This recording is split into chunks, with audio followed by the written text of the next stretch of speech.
You know what I love? Sports. Love sports. Sports. When It comes to Texas A&M. Where are you getting this information? Let me tell you. Welcome to TexAgs. I need to talk a little sports with you, Ags. David Nuño here with TexAgs Radio. Billy Liucci here on TexAgs Radio. Olin Buchanan. We will develop men, we will graduate players, and we will win championships on the field. The best way for us to win is to do it together. Do you realize everybody knows who you are right now? I think we're coming into this year with a new confidence. Schools are like, we're freaking Texas A&M, man. Like, that's about as pretty a throw-catch combo as there is. I saw the safety roll, the slot fade. I knew where I needed to put the ball. You had no other option but one hand at that point. Yeah, man, 50-50 ball, I got to come down with it. You know, if I'm betting on anybody, it's the Aggies.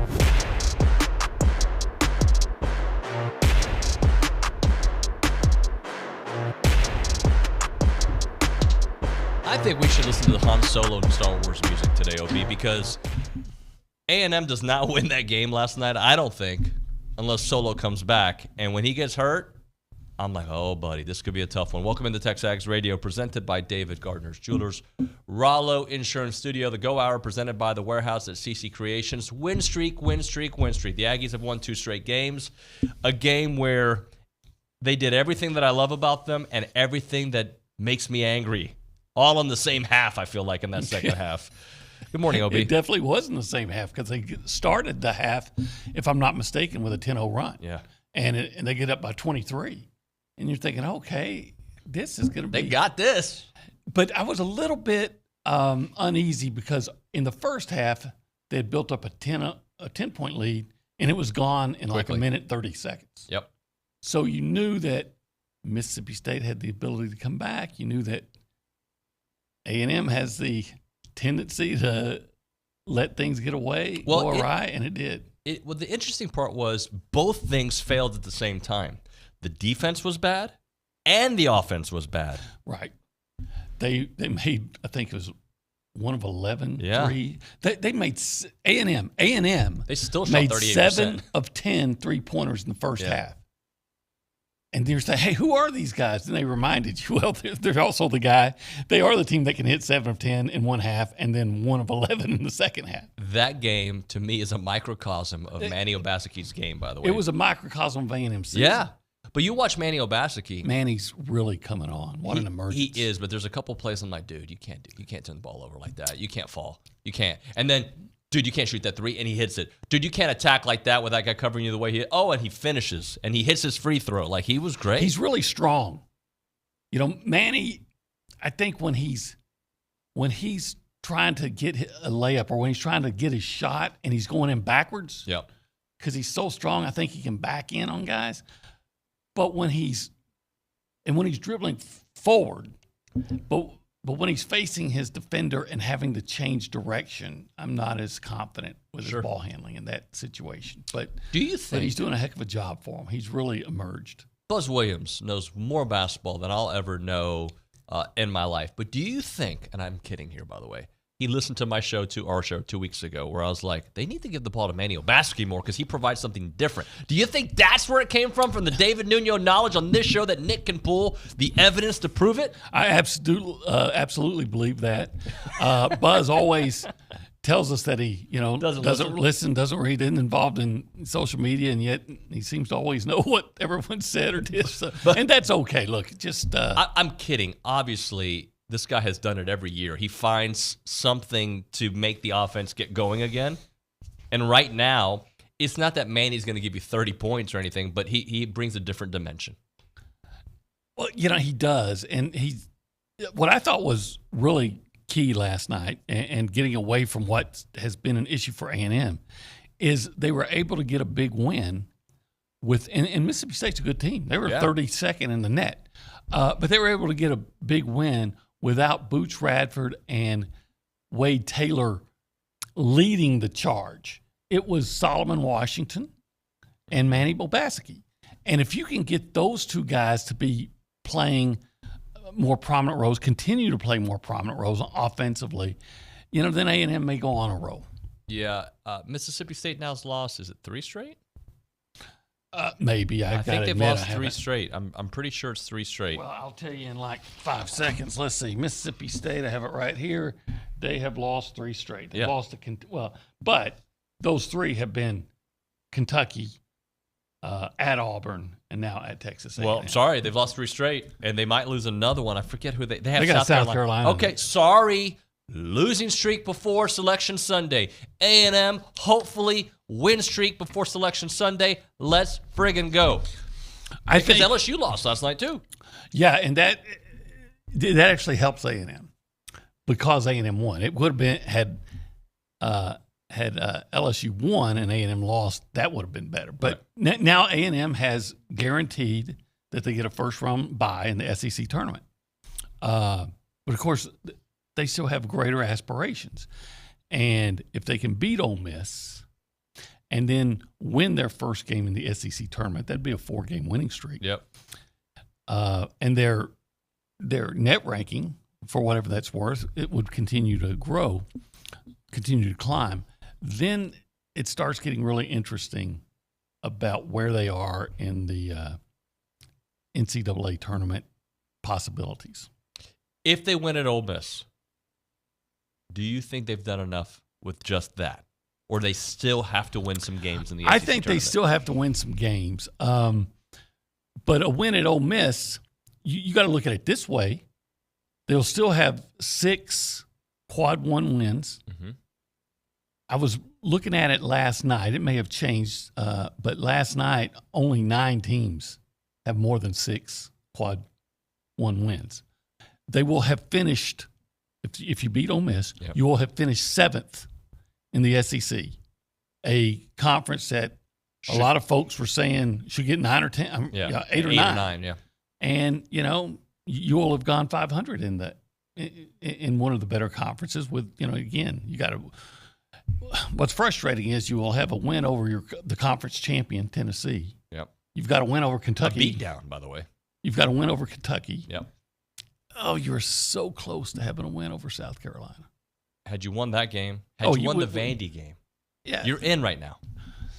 Yeah, it's those losses, Vandy and Arkansas, and even LSU at home when you didn't show up. And you know what? Remember you had a 7-point lead with 3 minutes to go against Ole Miss at home. Couldn't score. Those are the things that drive you crazy about this team. They do. They do. But they're in a situation now. They've actually played 3 really good games in a row. Mm-hmm. They were right there with a chance to beat South Carolina. Another game they lose at the buzzer practically 3 seconds. And then you win on the road and you say, well, it's Georgia. Hey, it was on the road. Georgia won last night or maybe the night before. And now beat a good Mississippi State team. A good Mississippi State team. And now you've got what? A 3-way tie there for that 7th spot. Am I right about that? Right now. So if you can beat Ole Miss, you'll finish ahead of them, and then provide, assuming LSU wins their next game, which is I think Missouri or somebody like that. It is Missouri. It is. So you figure they're going to win, but you will have the second tiebreaker. The first tiebreaker is head-to-head. Well, A&M and LSU split. Series, right. So now you go to the second tiebreaker, and Travis Brown was looking it up from the Eagles last night was looking it up, and the second tiebreaker is winning percentage against the number 1 seed, which is Tennessee. A&M's 500. Yep. LSU is 0. Right. LSU lost. A&M had, so A&M would be the number 7 seed, so would finish 7th. Well, I don't know if I'm all in yet, right? But one thing I do think, they are playing a different brand of basketball than we saw during the 5-game losing streak. And their best offense right now, although at times is erratic, is that fast-paced game. Maybe, because I thought they played really well, good enough to win against South Carolina. They played fast against South Carolina at times. Well, I thought that was a slow-paced game. Mm-hmm. I think it really, even though he didn't lead the way in scoring, I think so much of it still comes back to Wade Taylor. And by the way, what a big shot he made. Well, they're at the end. I mean, it's a 3-point lead now, from 20 down to 3. It seems like like Mississippi State has all the momentum, and Wade misses a three, and here comes Solomon Washington. So wise, knows where the ball's going to be. The wisdom of Solomon. He comes in, he gets a huge rebound, gets it out to Wade, give him a second chance. Second chance points are so big for A&M. Gets that second chance. Buries, I thought it was a 3 at first, but it was a 2. But at that time you knew. Yeah. But Mississippi State comes down, misses a shot. Solo just had a spectacular rebound. He's 6'7", but he plays so much taller because he jumps like crazy. I'm surprised Pat Henry hadn't him out there say, "Come on, just try some high jumping," and then they have another shot and he missed. They miss. He gets another. So those two guys were really big at the end. Yeah, and look, a couple things that concern me. The rebounding. Now Mississippi State's got some big They're dudes, good right? Rebounding team. Right. Remember Buzz before the game said this is the best team at the rim in the conference. Yeah, so that worried me. The second half rebounds that Mississippi State got. But guess what? They still won the rebounding edge. They won the turnover edge. And they shot, 9 more free throws, maybe 11 more free throws than Mississippi State did. That all falls into how A&M wins games. A&M shot 20 free throws. Mississippi State shot 7. But made free throws. Yeah, they made 15. Mississippi State made 4. Okay. 11. So 11 more. There you go. If you want to talk about it this morning, you can do it multiple ways. You can call us. Hi, guys. We'll talk to you on the phone. Or you can text us. Hi, guys. I'll respond on the text. Or somebody will hear from the staff. The number is 979-693-1150.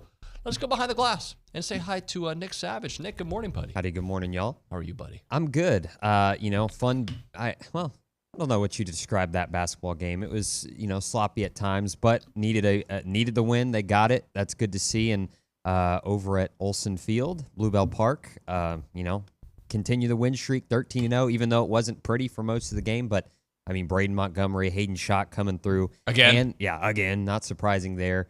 17 strikeouts from the A&M pitching staff, which is a season best for them. So good to see that. Also, I don't know how close of attention, OB, I know you were busy, but David, I don't know how close attention you paid to that game, but a couple more guys got hit by pitch. Yep. Warnings were issued right away, and it just seems like it keeps happening to A&M over and over again, and it always comes after a home run, it seems like. And, it's not like our guys are bat flipping and, showing up the pitcher, so maybe tomorrow or maybe even today maybe with except Schloss. against Texas, but that was okay. Well, that one didn't count. But Texas didn't. But that was after Jason gotten beaten. Yeah. Texas didn't even do anything about it. But I'm just saying, it seems like it keeps happening to A&M, and I'd love to get Schloss's thoughts on it maybe later. But that's getting out of hand in my opinion. I tend to think and hope it's just baseball. You know that line that's just like, I hope it's not like I got this vendetta against A&M, because A&M baseball hasn't done anything to start a vendetta to upset people.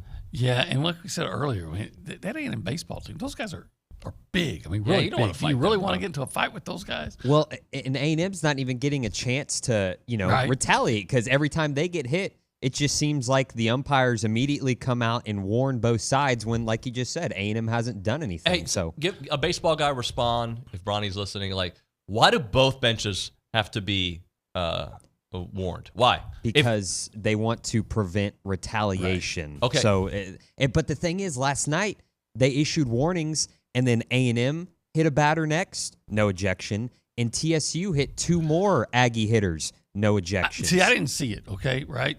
So I was keeping up with the game on the thread. Yep. Because it was Cade last night did a nice job. He did a very good job. So I don't know if it looked like they were intentionally throwing at somebody. I'm just saying, if we're getting well into the bullpen and I don't please forgive me for being dismissal like this and maybe disrespectful, but if you're getting deep into the bullpen at Texas Southern, are we surprised that maybe they don't have a whole lot of control? Yeah, I'm not surprised, OB. I don't think it's some conspiracy theory. Now, I think the Arizona State game, yes, there was something there. Yeah. Texas game, of course, is a rival. I kind of hope we get that in a rivalry match, that you're getting beat down, right? Texas Southern, I don't think they're mad. Like, they're probably saying, "Hey, thanks for playing. Thank us. you guys." I bet you they said instead with them too. Like, Had they not issued the warning in Dallas, what a great time after Braden got hit the second time. If I was Coach Schlossnagle to bring in Cortez and say, why don't you unleash one of those 98-mile fastballs right at somebody's butt? Yeah, they'd like to have him for the next start if possible. Well, yeah, but again, we talk about a guy that struggles with his control sometimes. Hey, look at the evidence. All right, let's check in. Maybe into the ribs if you really want to leave a mark. Point. Let's check in at the Angry Elephant News and Social Center. I'll be there on Saturday doing a little meet and greet, 1 to 3 o'clock. I believe Billy will be with me and some other TexAgs staff. At the Angry Elephant News and Social Center, we've got Callie Gardner. Callie, what up? Good morning. How's it going? I think it's going well. Awesome. I mean, I was a little disappointed for about 20 minutes yesterday during the basketball game and baseball game. I wasn't sure. There's a couple different stints like, are we going to lose at Texas Southern? Are we about to lose a 23-point lead? Like, there was that moment. But I think since we both – oh, yeah. Thank you, Randy. The softball ladies continue to dominate. Hey, before you go, let me just say this. Because I was following, the thread. Baseball's a crazy sport, and when you got guys that are following it and you're giving up against Texas State with 3 innings left, maybe you need to maybe baseball's not your sport to follow. You talking about Texas Southern? Or? I'm sorry, yeah. Texas Southern. Because we had guys on our thread that were, we suck. I was like, wait.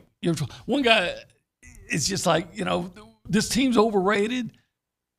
Baseball's kind of a crazy sport anyway, and there's still 3 innings to go. And of course, A&M took care. I'm like, to be honest with you, there was a point where I thought maybe we're just sitting all of our starters. Maybe Braden's taking the day off, Jason's taking the day off. No, they're out there. They're out there doing their thing. All right, Callie, what do you got for us? I think that's kind of one of those things. You can't get too hype when you make a big win, and then you can't get too down when you aren't playing well against a mid-major, worse team. That's just baseball. But you look at, LSU, they struggled last night. They pulled it off in the 9th inning.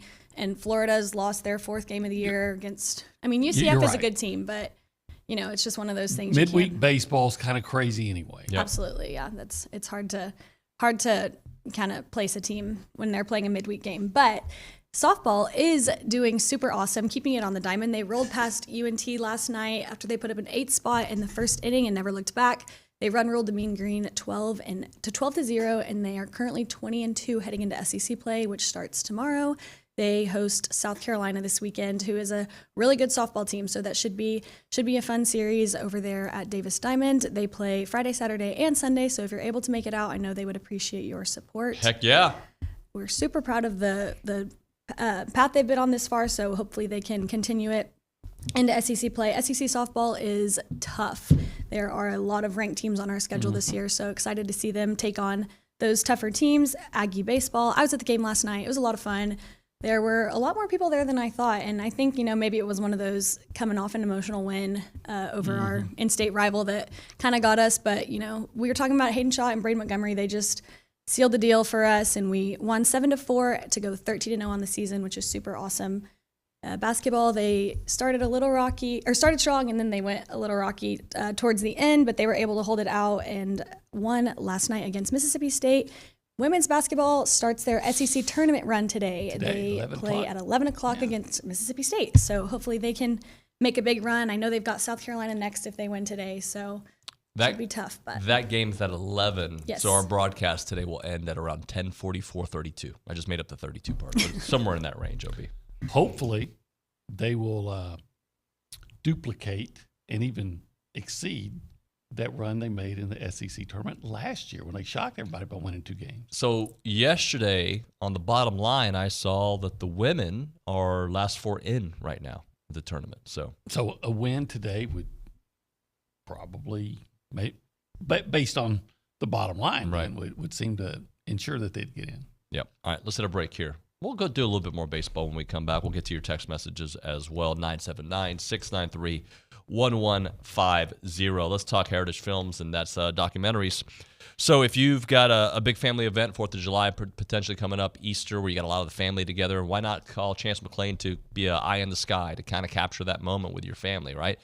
Great moments like that are captured, but not like with your iPhone, guys. Let's do it professionally. Like, let's have interviews, let's have lighting, let's have some pictures and old school videos to kind of match and get everybody's just perspective of the family story. I think it's so cool to do a heritage film, a documentary about the family, about somebody important in the family, about the entire family, about a family business, a family ranch. It's all about family there at Heritage Film, so you should certainly call Chance McClain and get a 2-hour documentary done the right way, the only way. He does it, and he is so, so good.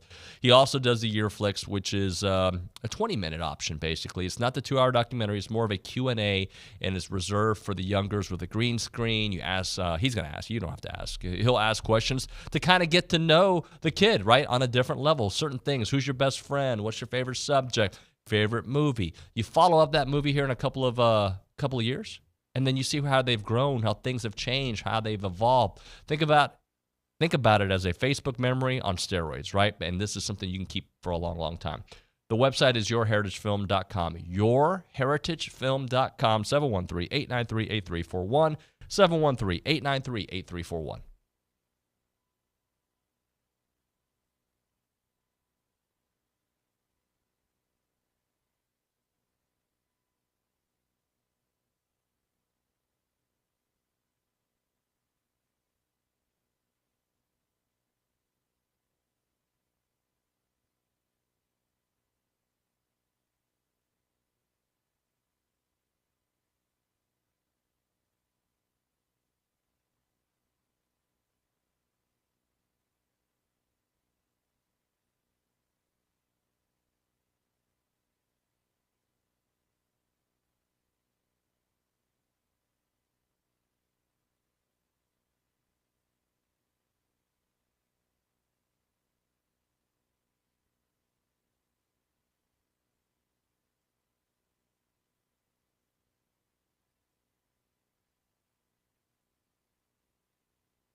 So with what A&M baseball's done so far, 13-0, are you at a point, OB? It's TexAgs Radio, presented by David Gardner's Jewelers, Rollo Insurance Studio. Go Hour, presented by The Warehouse at CC Creations. Maroon never looks so good with Maroon U.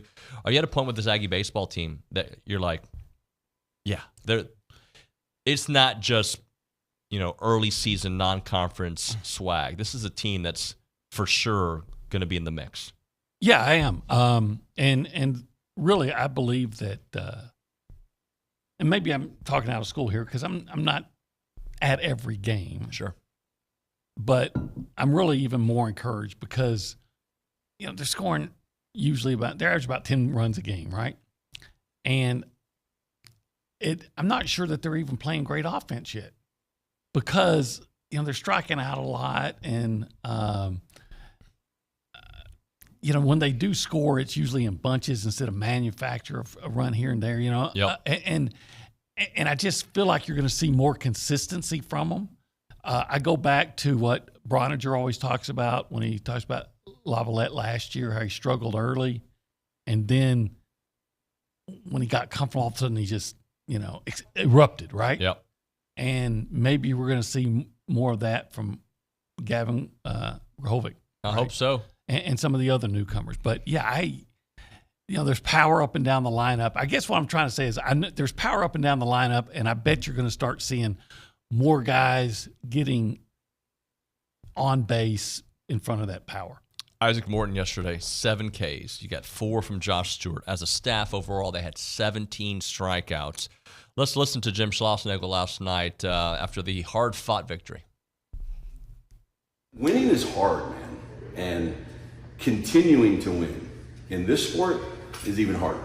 And that's what I just told the team. Like, the game can't be played with tension. And as soon as we don't score some runs early against, in this game against Texas Southern, tension. And it's a good lesson for us to learn. Thankfully, it was not as expensive as it could have been. We're not going to win every game this year. I'm pretty sure that's the case. But the only way for us to be successful is to play loose and play free.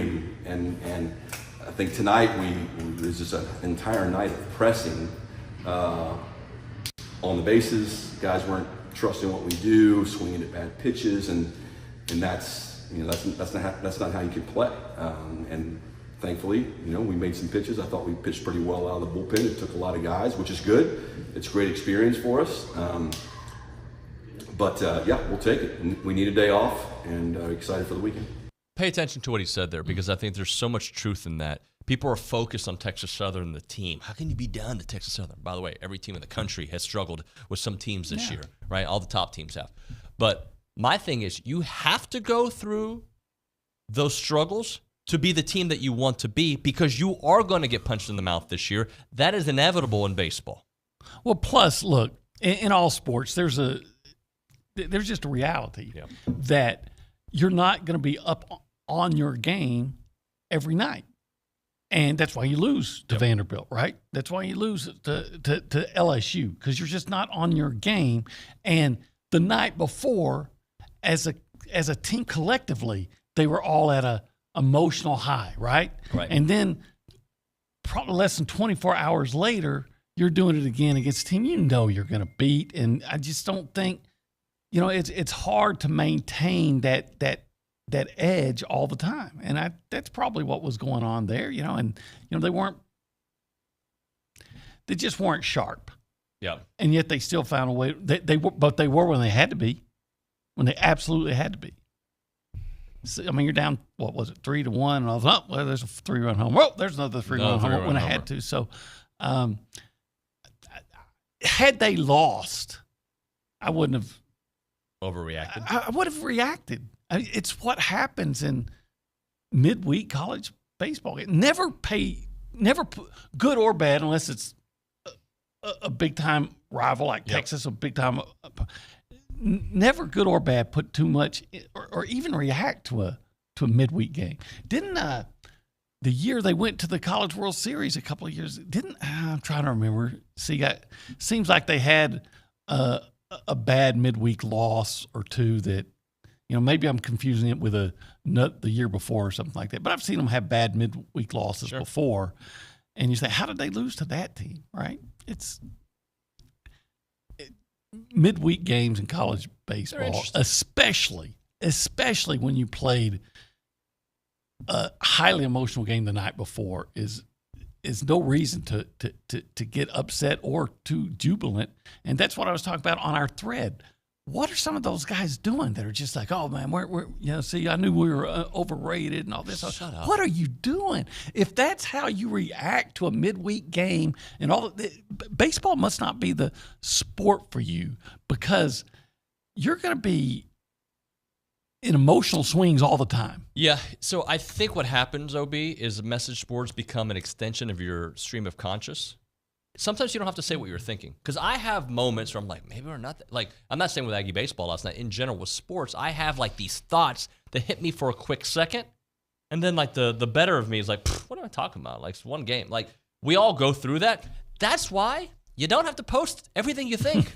Like, I don't post every time I see a pretty lady walking or I have a food desire or whatever, right? Like, you don't have to post all the negativity in your mind that is maybe for a few, because I've seen a lot of times 5 seconds later, this team's unbelievable. Right. Like, right.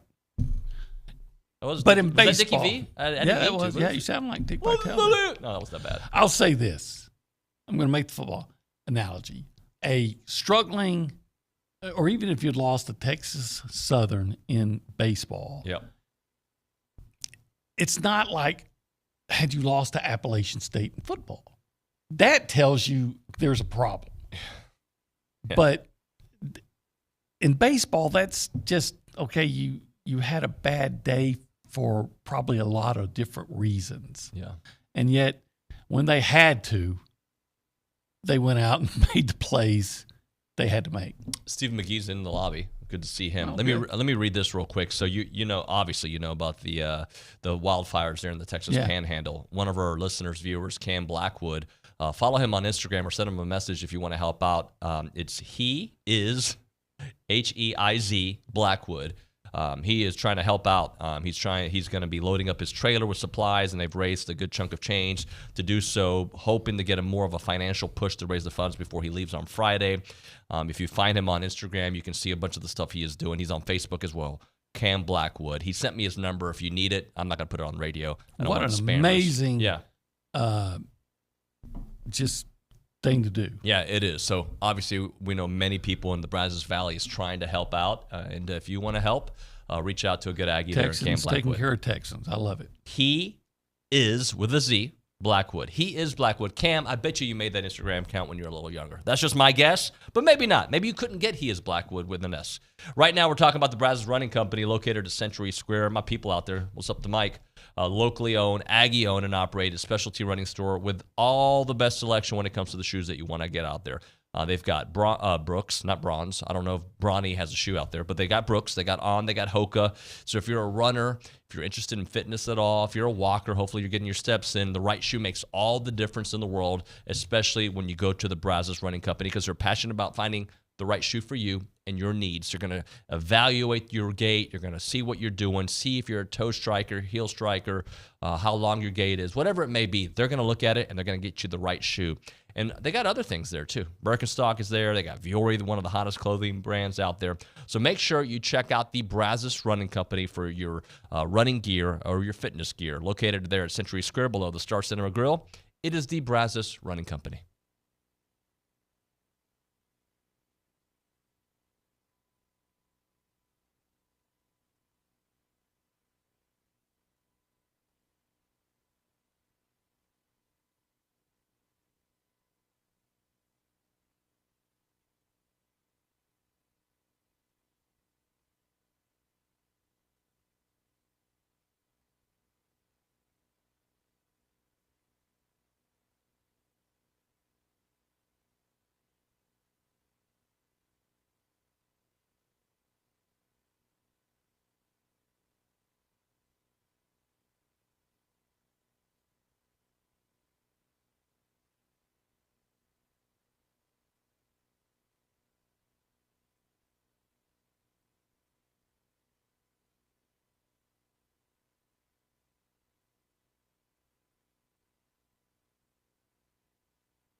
Do that voice again, please. My Tom Petty voice.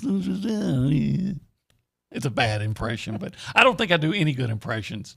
No? I try to do RC. You do good RC. You did an impression a moment ago that was, I'm not going to say who it was, but it was interesting. It was an interesting interpretation of somebody that I know. Who you interpreting? See, I can't. See, when you want me to do it, I can't do it. I was trying to be there. I was trying to be RC, but you can't do it. I can't do it when I'm asked to.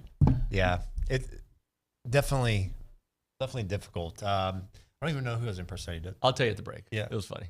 TexAgs Radio, presented by David Gardner's Jewelers, Rollo Insurance Studio Go Hour, presented by the Warehouse at CC Creations, our QB1, Paragon Financial, Stephen McGee with us here. What's up, buddy? How you been? Fantastic, yeah. Good. Hey, I'm going to read you a tweet from Josh Pate that caught my attention. I think, he's not necessarily talking about A&M here, but he could be. Schools that snuck in the last round of facility renovations in before NIL, the NIL wave, were lucky. Nobody will dump that kind of money into those projects for a while.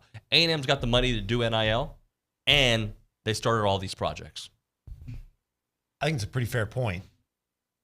If the NIL contracts continue at their current pace, you'd have to think that some of the money going toward NIL will come from future facility developments. If you think back to the NFL before a lot of these practice facility upgrades like the Star in Frisco, the Cowboys practice facility in Valley Ranch was pretty horrible, right?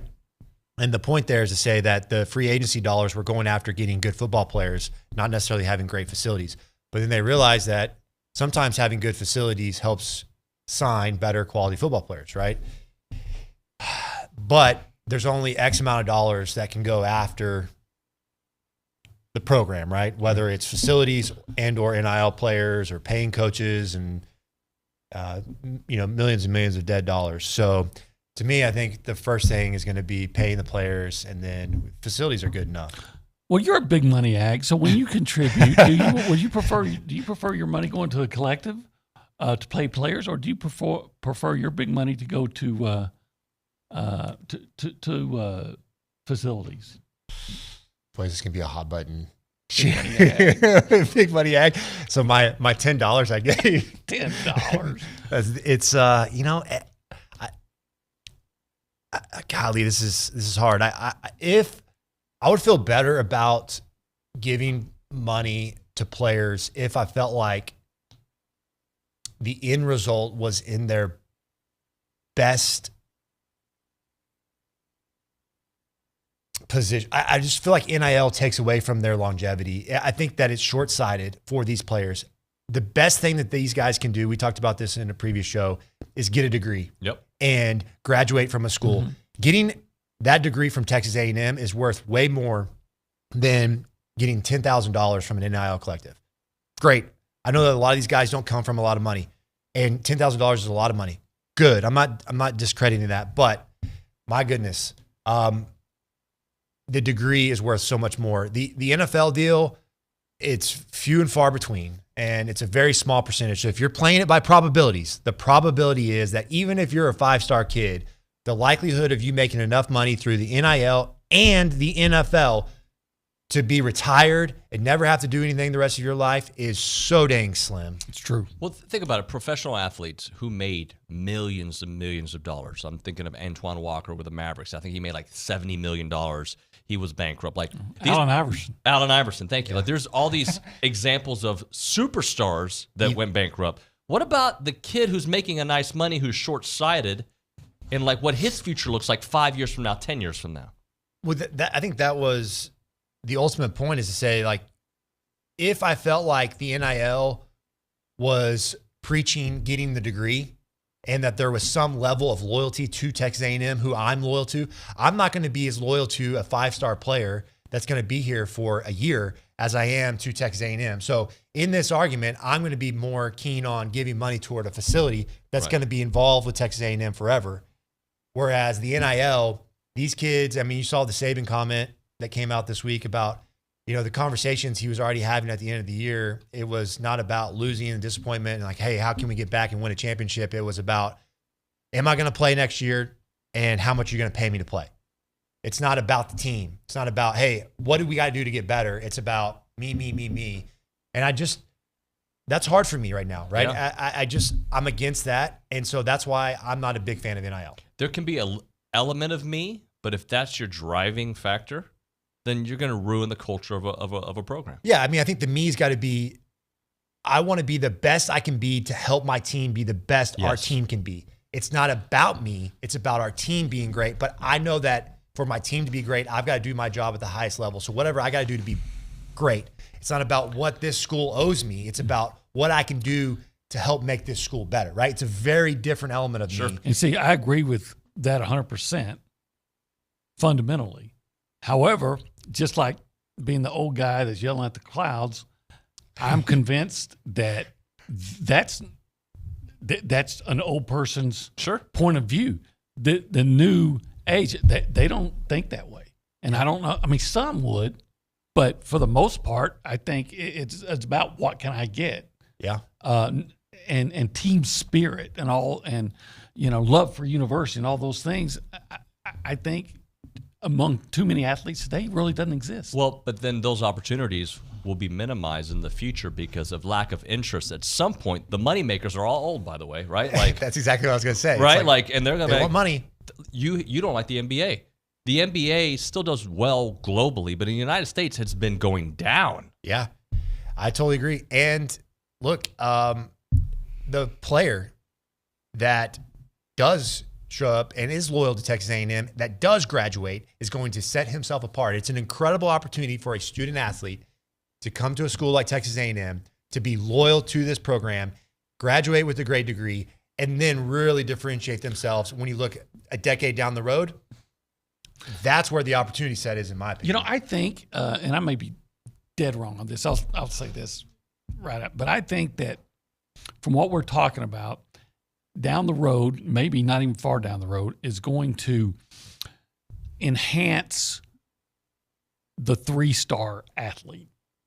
That guy that's going to be a guy that's going to be more valuable long road than I think than the 5-star guy, because the 5-star guy is coming in to get paid, and you don't even know if he's going to be on your team next year. Yep. Well, to me, but that 3-star guy that just wants his opportunity, the Ryan Swope, and I'm going to play hard, and then maybe I'm going to earn it. And that guy is going to be the guy that's going to help, that's going to play for my team. And then, I'll take the money that comes with it, of course. To me, it's about longevity with a program. Now, there's going to be the Braden Montgomerys, the Dexter Dennises of the world, one-year wonders that are fantastic that we'll remember forever, right? Yeah. But those who have years in the program that we get to see their development, the Anaya Smiths of the world who came in as a 3-star and leaving a legend, to me, that's what NIL really should be about. 1,000%. You get a bunch of guys on your team like Anaya Smith, you're going to win a lot of football games. I mean, I think we all agree with that. If you have the Anaya Smith on the defensive line, or Eric McCoy, perfect. I mean, those kind of guys. I mean, heck, Mike Evans, Ryan. So if you think of recent great Aggies, a good majority of those guys were 3-star guys. Yeah. And then you get guys like Walter Nolan, Evan Stewart, and those are 5-star guys. It's like, hey, what can you give me? Well, both those guys you mentioned there, none of us, and I'll speak for are surprised they transferred. Yeah. It's almost the John F. Kennedy line. Don't ask what your country can do for you. Ask what you can do for your country. Don't ask what that university can do for you beyond getting a degree, and ask what you can do for. And I just don't know if today's athlete cares. Don't ask for what TexAgs. What can you do for TexAgs? I do it. Yeah, you do. I do a lot. All right, let's hit a break. I got a buy sell lease coming up with Stephen McGee when we come back. 12 under 12 time. Did you or someone you know graduate from Texas A&M within the last 12 years? And are you leading by example in business and in service? If so, the Association of Former Students wants to invite you to nominate yourself or someone that you know for the 12 under 12 Young Alumni Spotlight. Each year, the association recognizes a dozen Aggies who have graduated within the last 12 years for their business accomplishments, civic or military service, philanthropic efforts, and outstanding representation of A&M's core values of excellence, integrity, leadership, loyalty, respect, and selfless service. Previous year honorees have included leaders in business and higher education, architects, petroleum engineers, nonprofit executives, physicians, veterans, and members of the U.S. Armed Forces. 2024 nominations close on Sunday, March 31st, so be sure to submit a nomination very, very soon. To learn more about that recognition, submit a nomination, visit tx.ag/12under12 nominations. That is tx.ag/12 TexAgs.ag/12under12 nominations.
All right, TexAgs Radio presented by David Gardner, Steelers Rollo Insurance Studio. Go Hour presented by The Warehouse at CC Creations. OB's with us, obviously. Stephen McGee's still with us.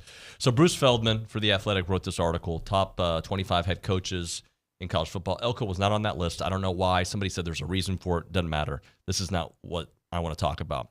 He had Mark Stoops in the top 15, okay? And ahead of Lane Kiffin, by the way. So I want to play. So I just, at least want, before I do that, I just want you to react to that before we do our buy sell lease. Well, as typical with list, it's that time of year when we start talking about list. I mean, you have to always say, well, with what lenses are you qualifying this list? But if it's based on wins and losses and recent records, there's, as much as I don't like Lane Kiffin, he deserves to be on that. Listen, here's all I'll say about that. There was no bigger advocate and fan and push and almost agent for Kevin Sumlin than Bruce Feldman.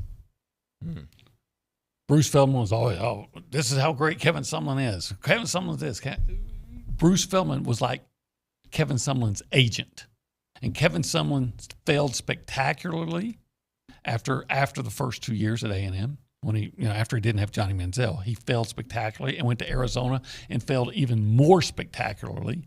And now he's, gotten in trouble as an assistant at Maryland. And Bruce Feldman was always trumpeting how great Kevin Sumlin was. So when Bruce Feldman says, these are the best coaches, I say, sorry, no. I'm going to consider the source and so not Mark put Stoops too much must give into him it. info is what you're telling me. Probably. Yeah. Yeah. So that made me think. Like Stoops did some nice things at Kentucky that they haven't done before. They've won 10 games, I think, 3 times. So give him credit for that. Twice, I think. Has it been twice? Okay. But they've also been miserable offensively. Sure. Yeah. So I'm not going to read you the whole list, but it made me. So he's got some rankings for these 3 coaches that I think have had an interesting couple of years. He's got Dabo as his number 2 best coach. James Franklin is number 7. Lincoln Riley is number 10. So I want to do a buy-sell lease. Who has the most success over the next 3 to 5 years of those 3 guys? Dabo at number 2. A few years ago, he would have won this, but it's not a few years ago. James Franklin, he's this guy that we keep hearing is going to rise. We're still waiting. And Lincoln Riley. God, that's a good one. You really could toss them in a hat and draw, but I would say my buy would be James Franklin. I agree. I'm selling Dabo. I can't get on board with where they are right now as a program and the quality of they've had incredible talent for the last 2-3 years and just not produced. And I think that ship is slowly sinking. Well, he's not adapting to the changes in college football, and that's a sign. Yeah. What's your order? I'm kind of curious. Okay, the guy I'm buying is Dabo Swinney. We're talking about how bad they are. Hayes, they were 9-4 last year. Yeah. That's their bad year. They were 9-4, so I'm still buying plus ACC. I'm buying Dabo. The guy I'm leasing is James Franklin. You said it before. Everybody's talking about how the great job he's done. That's okay. They're third in the Big Ten. Consistently third in the Big Ten. Yeah. That's almost like guarantee. And then the guy I'm selling is Lincoln Riley. And look, if you can't win championships at USC in what has been the Pac-12, who's good in the Pac-12, and you can't win championships, you lose to Tulane. Mm-hmm. And now I'm going into the Big Ten when I couldn't win without Caleb Williams. I couldn't win in the championships at USC in the Pac-12. Yep, that's a good point. So that's the guy I'm selling. I think my list is I think I'm buying James and Dabo, and the only reason for Dabo, I agree with you. I just feel like I've said this about Jimbo. When you lose the fastball, I don't know if you get it back, and I feel like he's starting to lose his fastball. So we'll see how this is a big year for him. Losing some coordinators. I'll say James Franklin's his junk pitcher though. I can't argue that. I'm not a James Franklin fan. Don't hear me say I like that. him. He's a great guy. Is he? But he's a good coach, but it's not. Lincoln Riley, wild card for me.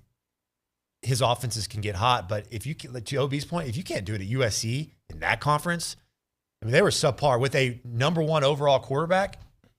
Their defense was horrible, and then moving into the Big Ten, where I just don't think that they're a fit at all. I agree. Like that's a hard one. I could see Dabo outperforming Lincoln Riley, but I'm not. I wouldn't want to be the program that hired any of those guys, right? Like I would feel like they would be way overpriced for the value you get moving forward. I feel like it's more Jimbo Fisher hire at this point.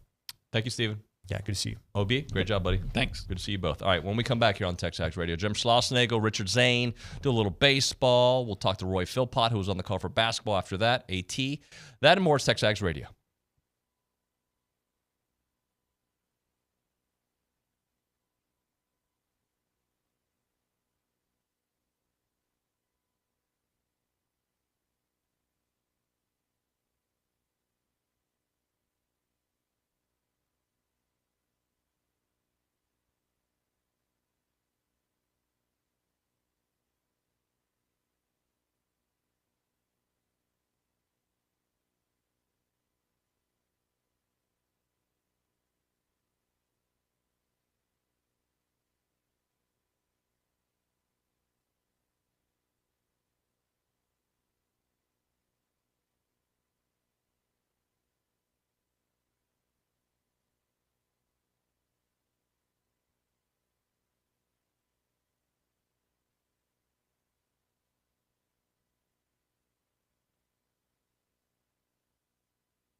A good night in Aggie sports last night. Obviously, basketball gets the victory, softball gets the victory, and Aggie baseball 2 nights in a row. And obviously, they're 13-0 to start it off this year. It's TexAgs Radio, presented by David Gardner's Jewelers, Rollo Insurance Studio. Richard Zane's with me as we welcome on Jim Schlossnagle to break it all down, the win over Texas Southern and the University of Texas on Tuesday night. Schloss, good morning, sir. Good morning, guys. How are you doing? I got to imagine you're tired, right? Like Austin late night, yesterday game, just you got Rhode Island coming up tomorrow. It's just a grind right now. Yeah, it is. I think those 5-game weeks, I think we only have one this year, but they are definitely they're definitely out of routine. But I felt like when I scheduled it that we were going to need it. We were going to need opportunities to get pitchers in games, and we certainly had that, last night. So I'm glad it's behind us. Today's a good off day for us and get ready for a weekend. How difficult is it when you have what I would call an emotional game against a rival one night and then you're driving back and it's a game the next day, just mentally, body-wise, just for the players? I mean, that's the easy thing to say. You're playing, your arch rival, and then you're playing somebody else the next day. But I think that's a total cop-out. I mean, these guys want to, I love baseball. These guys would much rather play than practice. They all want to play professional baseball. And in professional baseball, at least in the minor leagues, you're rolling into town after a 14-hour bus ride instead of a 2-hour bus ride. And you get in town at 8 in the morning, and you got to play that afternoon or that night. So it is what it is, man. If you want to be a real player, that's what you do. It's a good opportunity to practice for them. But it shouldn't be tough. I thought our preparation yesterday was great. We did a different batting practice so we could get guys their swings and then just get them off the field. But yeah, I mean, I'll say it's tough only because it's out of our routine. I mean, if we did it, every week, if we were allowed to play more games, then it wouldn't be that tough. Coach, you play 2 very different midweek games. You go to a hostile environment in Austin on Tuesday night and then come home to play Texas Southern yesterday. How do you go about managing the range of emotions and intensity over the last 48 hours, and what do you think this particular club learned about themselves in those 2 very different ball games? Yeah, I think, we talk about it all fall and all spring. You got to be prepared for every environment. And I know this sounds coachy, but the game doesn't know that you're playing at Texas, and the game doesn't know that you're playing at home against Texas Southern. And one crowd's, I thought our crowd last night was great, but it certainly wasn't, what Tuesday night was. But you just have to go play, and each day presents a different challenge. The weather could be beautiful with a great crowd, or the weather could be freezing, and you don't have a great crowd, and you got to find a way to win a game. So the most mature teams, there's nothing more immature than not showing up to play the day after you play your rival, right? You have to show that you're able to play, and so I thought last night was really good. And then what happens is you don't score in the first couple innings. You got a lefty out there flipping it up there 78 miles an hour, and pitching a guy can be a good pitcher without throwing hard. And what happens is the team that, is quote-unquote supposed to win starts to press. I can promise you it wasn't because we weren't ready to play. It's that, you can't play baseball with tension. You can't worry about what might happen. I mean, it's kind of like the rest of life. You just have to play. And we got out of character doing some things, whether it be on the bases or over-swinging because everybody's over-trying. But at the end of the day, we made some good pitches. We got 2 big swings from Hayden and Braden, and we won the ball game. And then, when the game was over, you'd have thought we lost. And winning's hard, man, and continuing to win is even harder. So, honestly, the first time I've met with this team was after the game last night, and it was just to tell them, hey, why is everybody down? I mean, we freaking won the game. And at the end of the day, you don't get one. Every win is worth 1. You don't get 1.5 for beating Texas, and you don't get 0.6 for beating Texas Southern. Like, a win is a win. Let's celebrate it, and let's get on to the next day. You mentioned the post-game meeting, Coach, but This also looked like there was a meeting in the dugout during that game last night. What was said during that discussion that allowed the offense to kind of get jump started and come back and ultimately win that one? Frankly, I don't know what you're talking about because I didn't have a meeting. So if I didn't see or hear the players meet. I think after about the third inning, Coach Early went up and down the dugout and had a few choice words for some guys, but no, I didn't meet with anybody. I think that stuff's overrated, man. And when you start doing that, then your team, anytime you get out of character in baseball, the team it usually works the opposite direction. Because I've had those meetings, and all you end up doing is creating more tension with your team. Schloss, excuse me for going to the lowest hanging fruit. Every time you're on here, I feel like I'm asking about Braden Montgomery. I'm not even asking about him. This run he's on is just it's been so much fun to watch as an analyst, as a fan. From your perspective, I'm sure you're enjoying it. I sure am glad he's on our team. That's for sure. Yeah, he's showing his maturity. There was one guy after the game that was noticeably happy that we won, and other guys that should have been happy that we won. And Braden was, his professional approach to the game. He really understands how hard it is to play, and I think we have some other players on our team that could learn from that. But yeah, he's stayed on the baseball. He smoked the ball right at. I mean, last night we were first and third and 2 outs, and Braden and Ali both smoke a ball. They have their shortstop playing double play depth when there's 2 outs.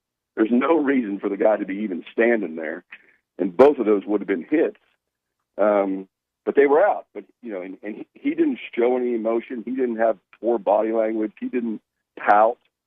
And that just shows you, like, this guy, if he stays healthy, he's going to play for a long time, not just because he's talented, but because he understands how hard the game is, and he just moves on to the next pitch. Every single time I watch Braden Montgomery, it's like a must-see theater every time he steps to the plate, and you can obviously tell that the guy's special, which reminds me of something you said last year, Coach, after that LSU opening gloss in the first game of the conference play about Paul Skeens, where you said it was Strasburg, Pryor, and Skeens, the best three you'd ever seen. Where does Braden Montgomery rank on the best college players you've ever seen and ever coached? I mean, he's climbing the list. Position players there's a lot more of them, so therefore they're harder to separate themselves. Let me answer that question at the end of the season, but he's certainly in the conversation. And he impacts the game on defense. He potentially can impact the game on the mound. But he's going to a level as a hitter right now. That's as good as anybody. Let's just let's get into the meat of our schedule against the best teams and the best arms and see how he does, and then maybe we can answer that question. But he certainly has a chance to play this game for a living for a really long time. And Braden being in the middle of some hit-by-pitch controversy last Friday, it kind of allows me to segue into my next question. Got warnings issued again last night after Teddy Burton was hit with the first pitch after Hayden Schott's go-ahead home run. A lot of people on our message boards are questioning whether or not your offense is being targeted by pitching staffs now after some quote-unquote failure to retaliate against Arizona State, although I think you guys retaliated in the right way by beating them. Where do you come off on that? What do you think about the hit-by-pitch thing, and are other teams targeting your star athletes? No, they're not. I think there's definitely a question that Arizona State may have been, but Texas Southern wasn't trying to hit us, and that was why I was really upset with the umpire last night, because he completely overreacted. And the reason I was upset is what I said to him was, you can't do that, because if one of our pitchers runs out there and just happens to hit somebody, I'm telling you right now, we have no ill will with Texas Southern, right? And what I can't have that umpire do is, after a warning, throw Weston Moss out of the game, which means I get thrown out of the game, and I think it involves suspension when there's literally nothing going on. And so, umpires are human too. I just thought that was a total overreaction, but no, I don't think anybody's targeting us. And if I feel that way, I'll address it, but I don't, which I did address after the ASU game, but I don't think that's a universally wide situation. Schloss, Hayden Schott coming through again a couple nights in a row. You've mentioned that he's going to get his opportunities. He's certainly living up to that notion.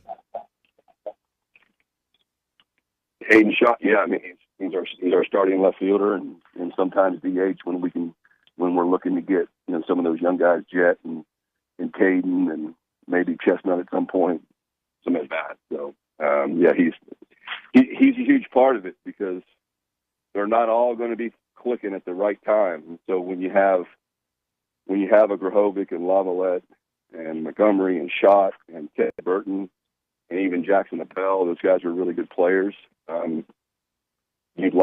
They're not all going to be going well at the same time. So as long as two of them can get a big swing, that gives you a lot better chance to win. Speaking of Schott, Coach, is there any chance of you making a cameo appearance in the Fungo Golf League they've got running on TikTok anytime soon? Yeah, zero chance on that. Number one, it's an off day, so I'm sure some compliance person somewhere would consider that some level of practice, and we're not allowed to do that. But no, I don't need to be seen. I try to keep in decent shape, but I'm not going to be shirtless next to those dudes. And great answer, Coach. I know. Nuño. Hey, here's what we need to do. David Nuño shows up because he's shredded, and he could probably hang with those guys. And David, do you tan? Are you a tanner? No, I'm not a tanner, but Schloss, it's real easy to be shredded in the AM radio community, not in the college baseball community. I hear you, brother. I hear you. That's a tough group to hang out with if you're going to go shirtless. It sounds like a great NIL Texas Aggies United piece of content, though, to have you and Bronny show up as a cameo. I'm in. I'll help. Let's go. Hey, why are you guys leaving out Liucci? Oh gosh, you know why. You know the answer, Coach. You show up late. You saw his first pitch. You caught his first pitch. Yeah, it was good. It was solid. He's a good dude. He's good. Hey, Schloss, I got to ask you about the performance from Isaac Morton last night. What'd you think? I thought it was good given the situation. First college start. I think he may have gone 3-0 or threw the first pitch for a strike. He got behind some counts and he got right back in the strike zone when he could have unraveled, and he didn't. We pushed him up to close to 50 pitches, which is the most he's thrown in a while. So I thought he did great. I mean, we really need him to either take one of those starting jobs or be a guy that we can count on throwing strikes out of the bullpen. Completely, out of left field, I guess, question here, completely unrelated to the pitching staff and Isaac Morton. Something you said Tuesday night post-game really piqued my interest about a meeting you were having, I believe, yesterday regarding the future of the project for the renovation of Olsen Field at Bluebell Park. How did that go, and what can you tell us? What are you allowed to tell us about where that project sits currently? I thought the meeting went well. We were just basically reconnecting with university people, everybody who's involved in the project, and figuring out, what our next steps are, what are the things that we can continue to move forward with without an athletic director. And so I'm really hopeful that in the next month or so, we'll really start to be aggressive on the fundraising process. And, there's a study that has to be done, a feasibility study as to what can be done and when and how. And so it was a positive meeting, going forward. That's about all I can say at the moment, I guess. Schloss, let me ask about one more player. Josh Stewart obviously came in and had that great showing at Texas, and then again yesterday gets the win, 1-0 on the year. Just what does he have? 3-4 strikeouts yesterday, 4 strikeouts. Just what did you see from Josh here these last couple of nights? Yeah, I couldn't be more proud of him. he's a guy who frankly was down the line in my mind on our pitching staff, and he's quickly, Max has done an awesome job with him. Josh is to be credited the most, to where he's incredibly trusted, throws strikes, throws his breaking ball. He's got a good breaking ball. He throws a breaking ball for strikes.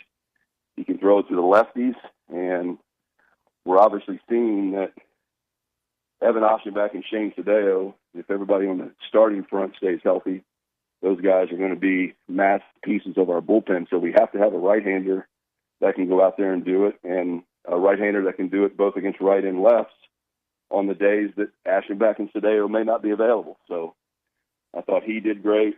I thought Brock Peary did really well in what we asked him to do. Zane and Peyton, those guys they need to continue to be better, but they're getting experience. So, but yeah, Stewie's been awesome, and I'm really happy for him because he's an awesome guy. From relief pitching to starting pitching, Coach, with Rhode Island series beginning tomorrow evening, how does your rotation look for this weekend set? Yeah, unless something pops up, it'll be the same. Prager, Jones, and Lansky, and hopefully we get those all guys going well at the same time prior to conference play. Schloss, thanks so much. We'll see you at the ballpark tomorrow. Okay, have a great day. Gig 'em. Gig 'em. Jim Schlossnagle there on the hotline.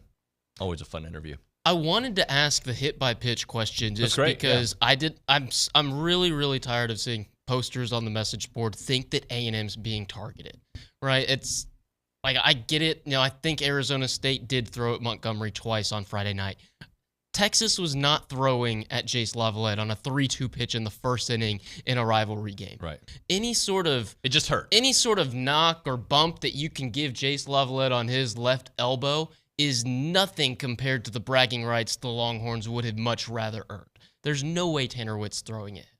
I did think that the warnings that from the home plate umpire yesterday were very premature, and that's why you saw nobody get ejected when pitchers make mistakes. They miss in locations, and hit by pitches happen. Ted Richard, Burton, it happens. I'm glad you asked that question because I brought it up, earlier on the show, and I was wondering his thoughts because it just, it seems like it keeps happening. Mm-hmm. Is it intentional? But I liked his answer, and that put my thoughts to bed. And I'm so glad he answered it the way he did, because Bronny and I can tell people, and Nick and you, we can tell people it's not intentional. People aren't targeting A&M, but they won't believe us. They will believe that guy, because why wouldn't you? Hey, TexAgs Fungo, come on. It'd be tough. Bronny would be pretty good at it. Bronny would destroy us. But partner. we, Katie, I think we've got a digital video in the works. Who plays the Hayden Schott role? Best, to be honest with you, I haven't watched how they do at Fungo Golf, and personally, I've never played Fungo Golf, so I don't know how I would be. Probably pretty terrible. But if I'm going Hayden Schott, I'm thinking that's just personality-wise. So who do we pick in our office that's Olin the Buchanan. Personality of Hayden Schott? No. No way. Hayden Schott's personality truly is a mix of Bronny, baseball and sarcasm, with Luke Evangelos' I was thinking Luke was eternal the other one. optimism, Yeah, to be honest with you. I was thinking that. So as many shots as Luke takes from me in that chair, Shirtless you heard Luke it and right Bronny. here that I gave him a compliment on air. Period. Shirtless Luke and Bronny. There you go. Video's done. Looking forward to Luke's coverage of women's hoops tonight, by the way. Today. Here at 11 o'clock on The Zone.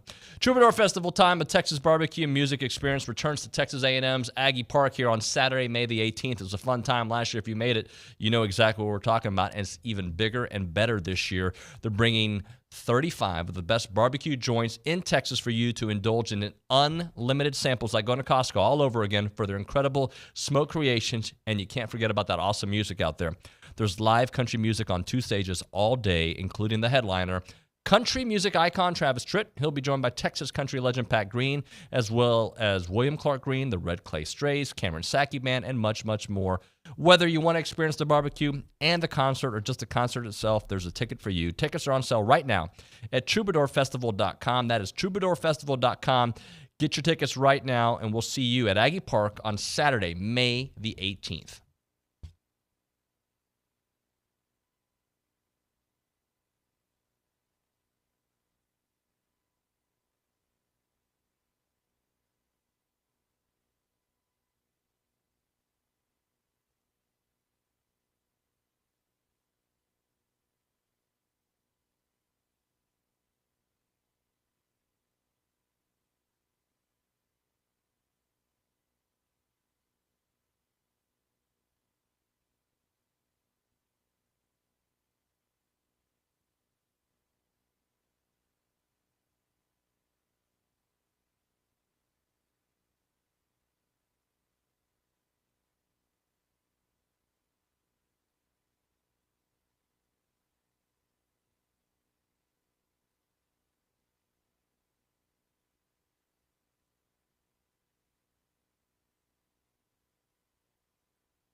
All right, we're back here on TexAgs Radio. We're presented by David Gardner Jewelers, Rollo Insurance Studio. Let's go to the hotline.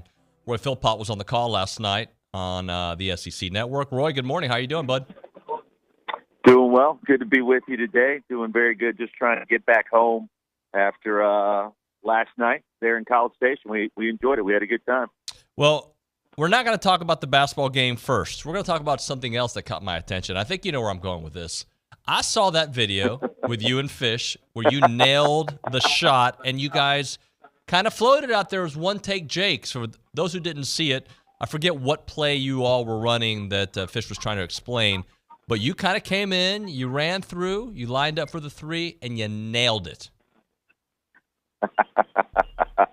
It was a ghost screen. So I honestly, I mean, I've heard that term utilized a lot on broadcast, and I'm familiar with it, and I understand it, but had never really just walked through it to see kind of what the thought process is behind it. So Fish had the idea early in the week to try to showcase it, and so we got there yesterday. We talked to both teams shoot-arounds, and he said, "All right, let's run it. Let's see if we can do it." So we had our producer kind of line up the camera, and that was in one take, man. We did the ghost screen. Fish was like, "Hey, can you do this?" I'm like, "Yeah, I got you." I've been shooting around at Reed Arena all morning long, so I was lathered up, ready to go, and yeah, in one take we did it. That was that's TV magic, at least in my eyes. It was. I don't know for the people that were watching, but we enjoyed it. Do you hoop? Like, is this a regular thing for you? You know, I used to back in the day. I was kind of a streaky shooter, you know, and I probably talk more trash than I did actually make shots. So, you know, I quit playing pickup when I nearly lost my two front teeth a couple of years back and nearly blew out a hamstring at the same time. So, no, I don't hoop as much as I used to. But, like, when we go and we're on site for games, anywhere in the SEC, I'm getting shots up. If we've got time between shoot-arounds, getting shots up, trying to get my steps in that day and just, you know, try to stay sharp in case, you know, it's needed on camera like what we had last night. I appreciate you watching. Yeah, man. Hey, you said steps. I'm sorry. The fitness guy in me is intrigued. How many steps a day do you shoot for? I mean, I'm trying to get between 10 and 11,000. Yeah. And normally in basketball season, I fall short. But like right now I'm in Atlanta airport, you know, walking between concourses. I don't ever take the train. It's kind of like my second home away from home. And so, you know, some days like today, I get close to getting them in. I think last year I was like 9,000 per day. This year I'm a little bit below that, so I got some work to do. Let's talk about this A&M basketball team because there's, I mean, I don't know if Jekyll and Hyde's the right word to say there, but like in the same game, you see all the things that we love about them and what drives us crazy, and last night that was evident. Yeah, I think so. I mean, I think we were all surprised when they come out in the first 20 minutes. They're 7 of 10 from three. Wade Taylor kind of gets out of that shooting slump. I mean, if you're a fan of the Aggies, that's something you love to see. But yeah, Jekyll and Hyde, I think, makes sense. You know, their backcourt's so talented, and with Boots and Wade, it just feels like that. You know, the consistency hasn't been there with the outside shot at times this year. I think the percentages back that up a little bit. So that's part of it. You know, of course, they would be a different team if everybody was healthy the entire year. But look, man, it's the end of the year. You got a chance to try to sneak your way into the NCAA tournament. You know, Buzz he's pushing for it, man. They were pretty superstitious yesterday before the game. They did everything the exact same way they had done before the Georgia game, and just down, I think, to the pregame meal. So they were trying to press the right buttons to try to make sure that everything from an intangible standpoint, all his boxes were checked. They got some work to do. So yeah, Jekyll and Hyde, I was behind to that, but they've won 2 straight after that 5-game skid, and now they got to find a way to finish strong to have a chance on Selection Sunday. So I'm in a weird place when it comes to Wade Taylor because he was definitely better yesterday. He had a big steal, some big threes. There's no doubt about it. But I think he finished with 13. Can they win with that model with Wade Taylor not kind of being the alpha that he was for most of the earlier part of the SEC play? I mean, if Manny Obaseki is going to give you what he did, I was kind of blown away by what he did last night. All right, so that's back-to-back games where he started for the first time in almost, 2 years, I think it is, since A&M was there in Madison Square Garden, NIT. And, I mean, he gives you a little something. And I think, you know, part of that is he can get to the rim, can open some things up. And now we've got 2 games of evidence where, yeah, it does kind of work with the question you asked. And Buzz, I think, was quick this past week to kind of take up for Wade a little bit after that performance against Georgia, where I think he had 4 points, and 4 turnovers, and 4 fouls, but the plus minus was off the charts. And so did he stumble on something in a weird way? Maybe in that game, Henry Coleman out, and you kind of go to a little bit of a smaller lineup, and your hand is forced a little bit. Yeah, maybe he did. Now they have to win Saturday at Ole Miss. Like, if you're trying to wish your way into the tournament and you think that you can be an at-large team still, I don't see a way in without a win at Ole Miss and then a couple of wins in Nashville. So, you got to hope that lineup still works. I'm unclear if Henry Coleman's going to be back. Not sure what's happening there. I don't think he's injured, but not sure when his availability will be kind of straightened out. So there's some question marks there, but they got to win Saturday, in my opinion, to have a chance to be an at-large. Yeah, and if they do win, that gets them to 9 wins. I think they'd have the tiebreaker over LSU and Mississippi State in that scenario. So do you see the SEC getting 7 teams into this tournament?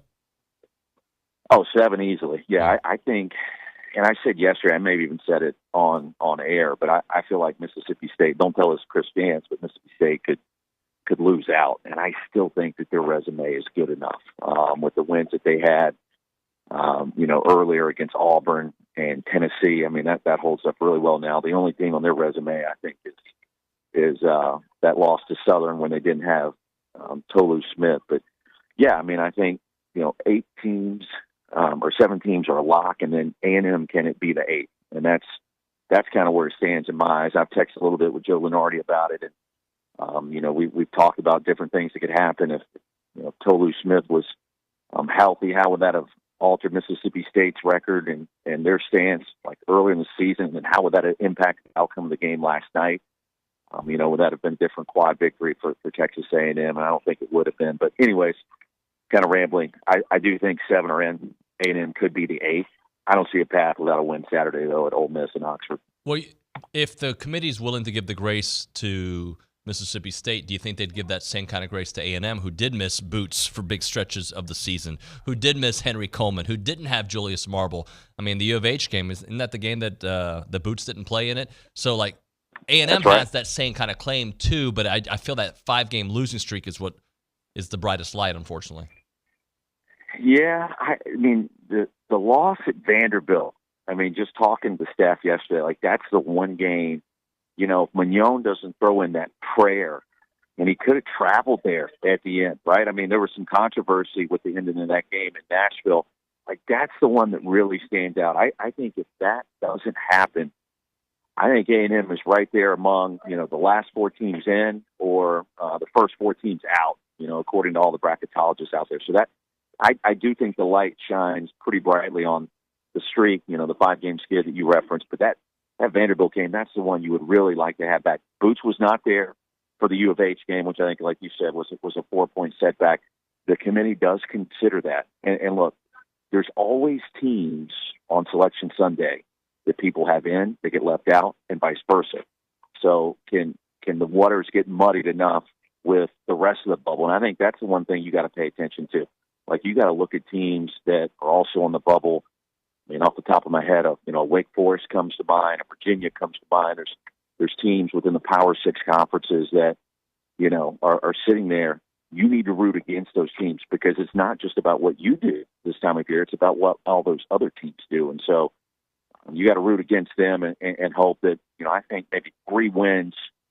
You win at Ole Miss, 2 in Nashville. I think that puts you in the conversation for Selection Sunday, and you'll have a chance at that point. And look, Buzz pointed out to us multiple times yesterday, he's like, hey, man, we got 6 quad 1 wins. That's second best in the SEC, the second best conference in America. That should mean something. And I agree. And when Boots was out, that should mean something. So, let's see. But I think you got to start stacking wins, and again, it starts Saturday. Great stuff, Roy. Thanks so much for making time this morning. I know you were traveling early. Appreciate you getting back to us. Yeah, you got it. Anytime. Thank you. Thank you. Roy Philpott, ESPN SEC Network here on the program. Let's hit a break. We'll come back with AT around college athletics. I'm sure he's got some college basketball thoughts to get into. Right now, a moment for Caldwell Country Chevrolet. You can find them on Highway 21 in Caldwell and online at caldwellcountrychevrolet.com. When you go there, you're going to be blown away by the experience. I say that all the time because it's true. Like, I'm sure you guys have had those experiences before, right? Where you think all places are the same, then you go somewhere different. You're like, whoa, hey, that kind of feels different. This is kind of, I like this. That's why I highly recommend it. Highway 21 in Caldwell. Got to go there to Caldwell Country Chevrolet because the customer service is extraordinary. The pricing is going to be right up your alley, and the trade-in value. You get all those things together, plus they're going to help you find the right vehicle for your family, not just a vehicle at a price point that they want to sell. No, they're going to find the right one for you. And then they've got the great customer service for the life of your car, right? Complimentary pickup for service customers out there. They hold their staff to a very high standard when it comes to taking care of you, and that's what they've been doing for a long, long time. They take care of a lot of Aggies, right? Dante Hall, R.C. Slocum only buys his cars there. They're a small-town dealer making dreams come true for the Brazos Valley. And remember, it is a short conversation away. We're talking 15 minutes, the very edge of Bryan to the beginnings of Caldwell. Short conversation away, but you'll see the difference when you step on the lot and do business with the great people there at Caldwell Country Chevrolet. Highway 21 in Caldwell, online, caldwellcountrychevrolet.com.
TexAgs Radio presented by David Gardner's Jewelers Rollo Insurance Studio. You know what? Let's go around college athletics, even though I know I'm going to start off with something that has nothing to do with college athletics. Brought to you by Milliken Reserve College Station Community, featuring homes, trails, farms, wide open spaces with a mission to build a healthy community around nature. Take part in the Milliken Reserve community with a Conservancy membership. Learn more at millikenreserve.com. We go to the hotline, joined by our buddy Aaron Torres, Aaron Torres Online, and Fox Sports Radio. AT, what up?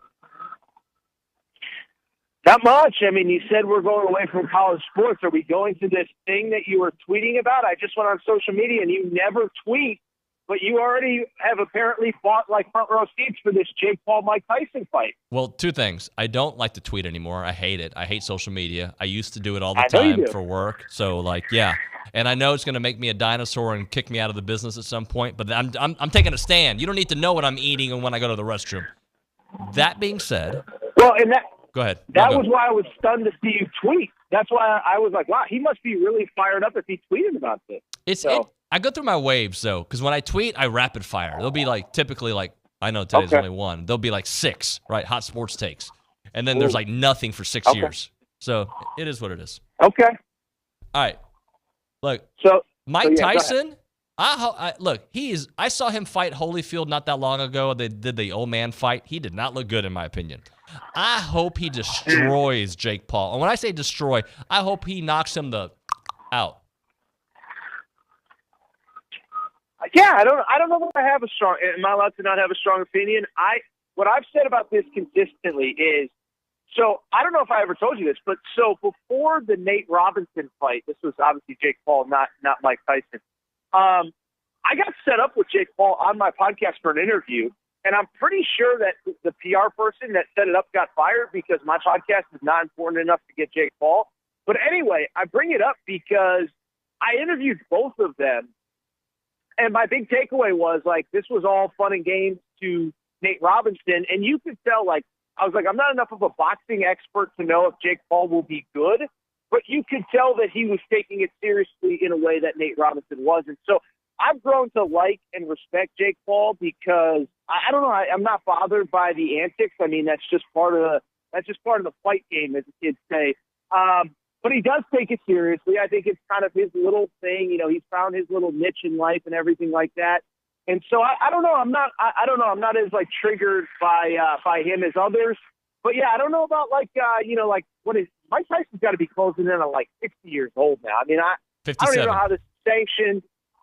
I mean, you know all the big wigs and heavy hitters down there in Texas. I don't even know how this is getting sanctioned, and I don't even know if it's going to be entertaining. That's the weird thing.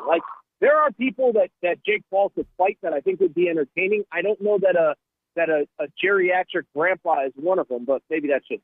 Well, hey, couple things. I actually respect the heck out of Jake Paul in this boxing career. I watched the documentary on him. That part of him I like. He is grinding. He is working. What I don't like is, and it's part of selling a fight, by the way. He's got to do it. But him going after these guys and then having to be on his terms. If that dude legit fought anybody, MMA in a fight, he's dying. It's death. It's over, right? So that's if he fought Sean Strickland, he went after Sean Strickland recently, or Strickland went after him.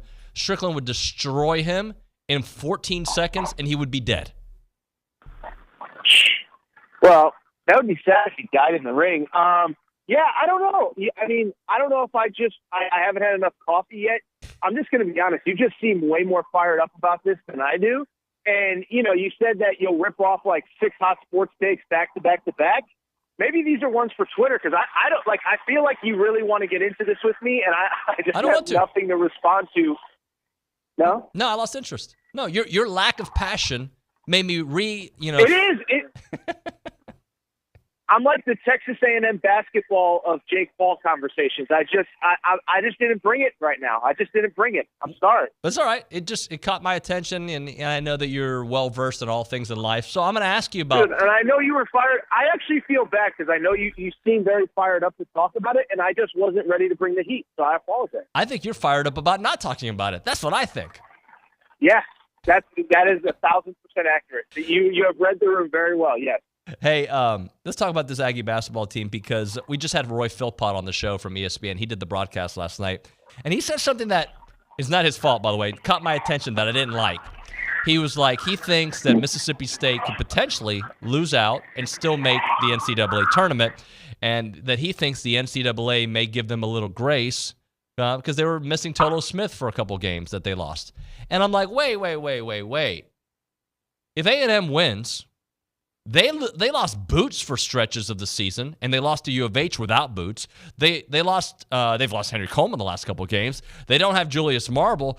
A&M, if we're talking about grace, A&M has done that for large stretches of the season. The only thing I can think that between those two teams is obviously the net, and also the fact that A&M had the 5-game losing streak. By the way, Mississippi State is on a 3-game losing streak, and they might lose a 4th straight with South Carolina the last game before the tournament. So this is something I'm actually like a little bit passionate about. So I find that conversation very interesting because it's an interesting talking point. So let me backtrack. It's a very interesting talking point about the committee is supposed to factor in injuries. Okay. I guess my question is there has to be a line of demarcation with it, and I don't fully understand what that is, right? So let me give you an example. Kentucky, and I'm not, trying to make it about Kentucky, but like they have literally had their full complement of players twice this season, the last 2 games. So what do we do with Kentucky? I mean, they lost to, I'm trying to remember, they took a bad loss. I forget who it was. I know, you know what it was? They lost to Tennessee at home, and they lost to somebody else at home without DJ Wagner, who's a very good player, their starting point guard. So do they only factor in marquee injuries? Do they not factor in any and this has been a talking point for years. I remember there was a year about 6-7 years ago, Notre Dame, their best player gets hurt, and they're like 14-3. Then they lose like 7 or 8 without him, and then they win 2 or 3 with them. And I'm like, well, wait a second. Now there's plenty of teams that are dealing with injuries. So like, where is the line of demarcation? So it's one of those things that I think we all in the media have been trained to like kind of understand is that, hey, the committee factors in injuries. But again, it's like you said, David, if you really break it down, everybody has dealt with basically something over the course of the year. And there's only so much like bandwidth that all these committee members can have. So to answer your question, I don't really know. But I would also say I think it's on educated guys like you to make sure to continue to push that narrative of, well, wait a second now.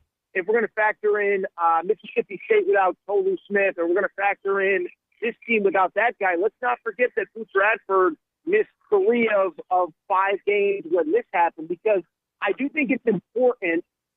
And as I've said, I think it's one of those things that people kind of selectively use that when they want to make – and I'm not criticizing Roy Philpott. I'm just saying people selectively use that conversation when it benefits their argument and then dismiss it at other times.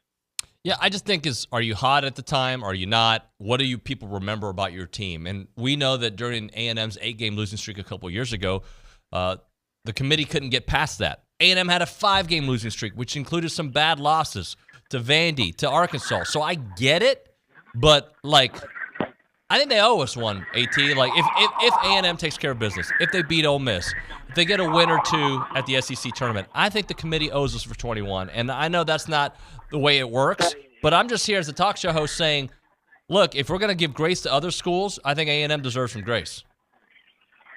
Well, and it seems as though the metrics do like them. And it's funny because A&M is actually sort of on the wrong side of what I believe, which is back in about 8, 9, 10 years ago, the last 10 games were weighted more heavily, and that was a factor. Like what was your record or your last 10 games? And then coaches naturally complained because they said, well, wait a second now.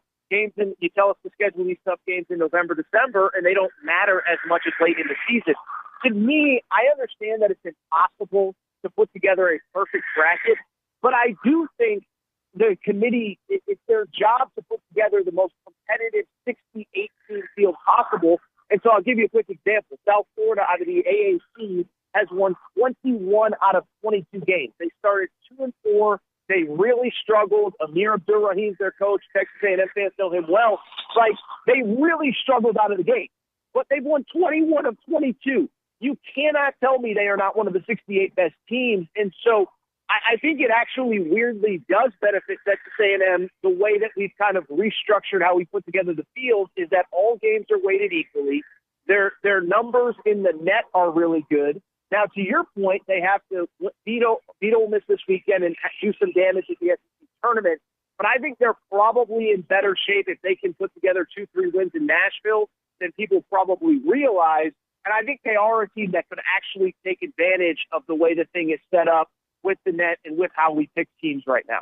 So what do you think they have to do, AT, before we let you go? Do you think they have to obviously win Ole Miss and win at least 2 games? Does one game in the SEC tournament plus the Ole Miss game get them in? It's so tough, man, and I always feel bad because, you know, we've done this on this show, but other shows too, they'll always ask me, well, what do we have to do? It's like, well, you know, what is everybody else doing, right? So first of all, Texas A&M, let me ask you this real quick, and if we're short on time, I'll be quick, but like, what seed are we looking at realistically?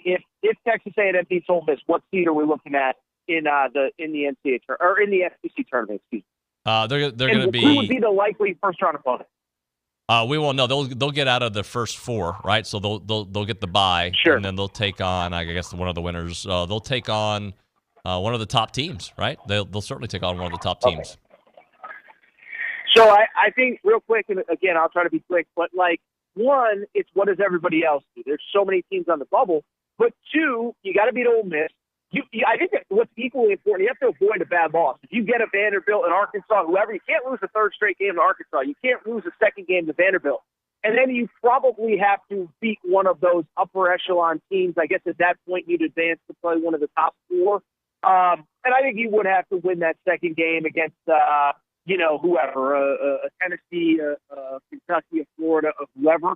So I would say beat Ole Miss, win 2 in the SEC tournament, certainly avoid a bad loss, and then you're probably on the right side of the bubble in my opinion. AT, we got to go, but just let me say it out loud. If they're the 7 seed, which is possible, right, they would take on the winner of the 14-11 seed game, and then from there, they would have to take on one of the top teams. So that's how it would play out. Yeah. We got to hit a break here, man. Thanks so much.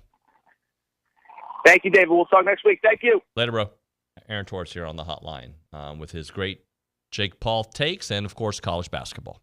Milliken Reserve Time, farm-to-table community in College Station. They feature homes, trails, and wide-open spaces with a mission to build a healthy community around nature. They're committed to treading lightly on the land that Milliken Reserve is found on. They're dedicated to conservation and a healthy community with respect for that native landscape and wildlife. They've got an amazing place, 2,600 acres of open space. You go out there, you just feel free. You feel like you're at home. They've got 30 miles of trails. They got homes. They connect families with nature and to each other. And they've got an extensive network of trails throughout a wooded landscape that includes walking and equestrian paths, creeks and ponds. They've got gathering areas. And they've got all the animals you can imagine to go hang out with. You can hang out. You know, actually talk to them. They'll talk back. White-tailed deer, songbirds, rabbits, and turtles. And homeowners there sharing a legacy of conservation, which means generation after generation. You come back to that pristine countryside place. The neighborhoods are awesome. You got the creek on 10-plus acre wooded estates. You've got the hollow in a private gated community. And you've got the meadows that are responsive to that natural surrounding. To learn more, visit millikenreserve.com. That is millikenreserve.com.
Around the SEC time, Caitlin Torn. Sorry, we're out of time. We're good. But you got some things for us, quick hitters. We've got some quick hitters. Tennessee won SEC title last night, first time since 2018. Dalton Knecht had 26 points. I thought it was pretty interesting. He had no D1 offers out of high school. Yeah. Went to Northeastern, went to Northern Colorado. Likely to be up for SEC Player of the Year, maybe National Player of the Year. Yeah. Angel Reese, one of my favorite players, really? announced SEC Player of the Year. Yeah. Leading scorer, 19 points. I really like her more than Caitlin Clark. Not gonna Do you lie. really? Why? What about her? I think she's a better athlete. Okay. I do. I think Caitlin Clark is insane, but a little overhyped. Yeah. I think. So you think if you put Angel Reese in Iowa, she has the same kind of success? I don't know about the same kind of success because they're different. No, they're different players. Yeah, they are. I mean, just giving you a hard time. NCAA, I don't watch enough to know. Yeah, whatever. Let's see. Lane Kiffin told Andy Staples of On3 that he would appear in the new EA game for free. For free, yeah. For free, even though they're not taking any coaches. So we'll see how that plays out. Good recruiting standpoint, but yeah, that's pretty much all I got. We did that in a minute and a half. All right. Yeah. Coming back, Logan Lee, TexAgs.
All right, we're back here on TexAgs Radio.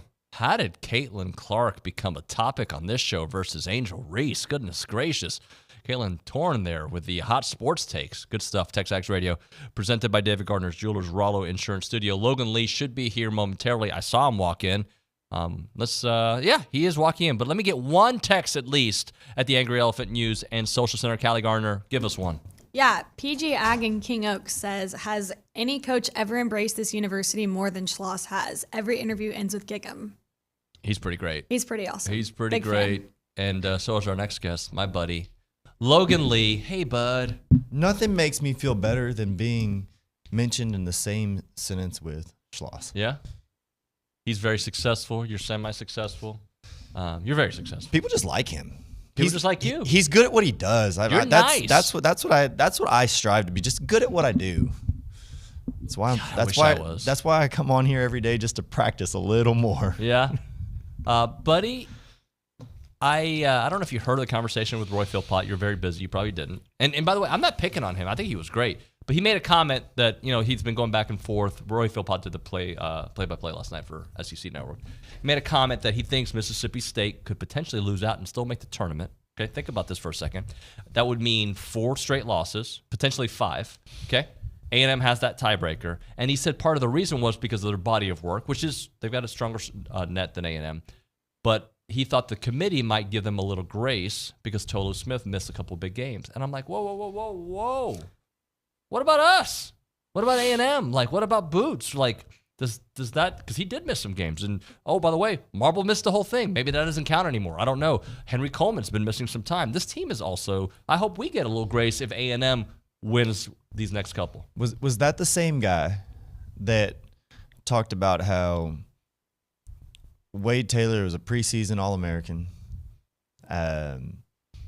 was selected to be one of the best guards in the country, throughout the season, has not been able to sustain that play, that level of play, and carry his team, and then without even on the broadcast last night? Yeah. I think that might have been Damian Fishback who said that. And then without during the game? During the game. Damian Fishback was the color guy. Then without even taking a break or hitting a period, they put the stats of Wade on. And he fixed himself. And then he was like, but the stats show otherwise, that he is playing at a consistently high level. I was like, wait,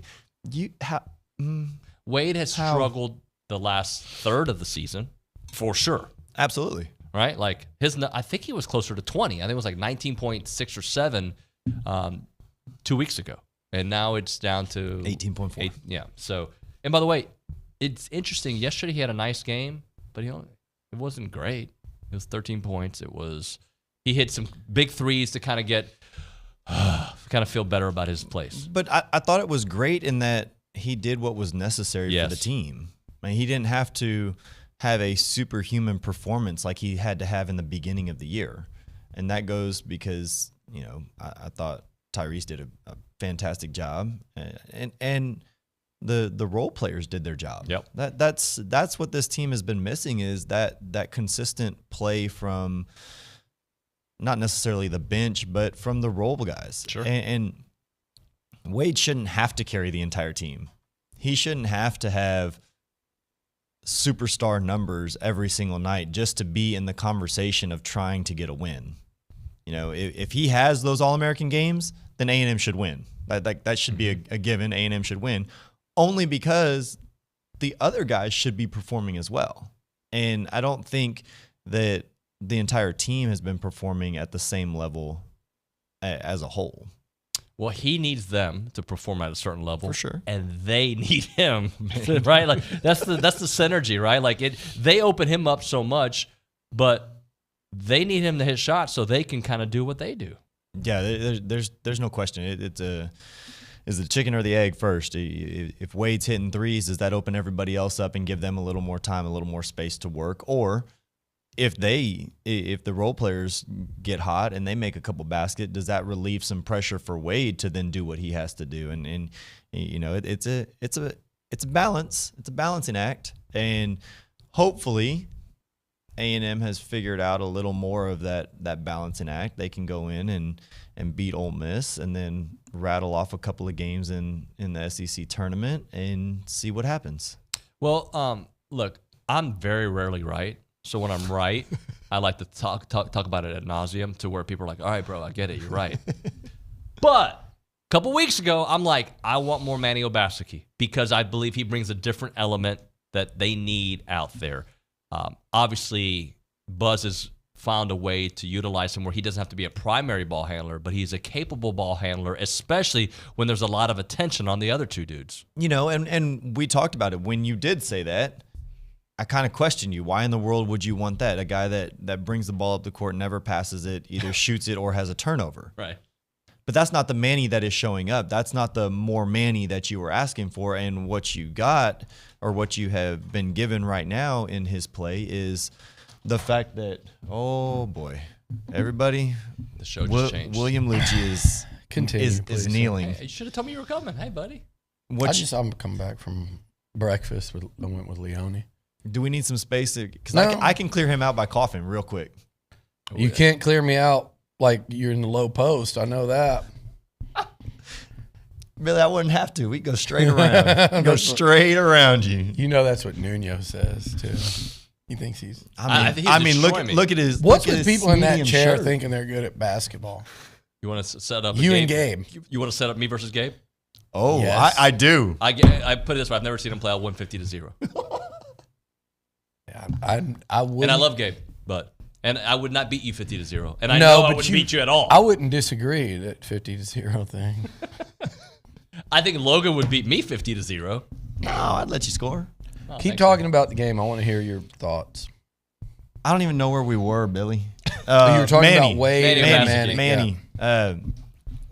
What you've been given when you asked for more Manny is a more controlled Manny. Yeah. He has actually made the correct passes, but they've also run some set plays that gives him some outlet, that gives him some structure as to, hey, he doesn't have to think and create. He knows this guy's coming off a screen. I'm going to hit him at that point.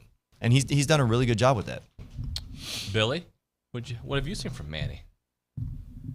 Well, we talked about it the other day. Is it on, Nick? Yeah, it's on. We talked about it the other day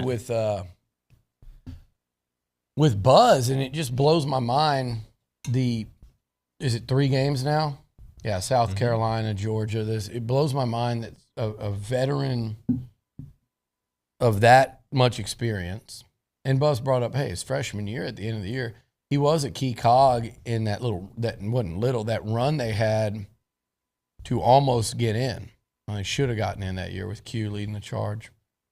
He played a key role, so it's like his career trajectory is going. And then, I know he had a hand injury last year, but there were a lot of other reasons. I thought he would play out of control at times. He wasn't a good free throw shooter. There was a reason he was down in the rotation at times, even this year.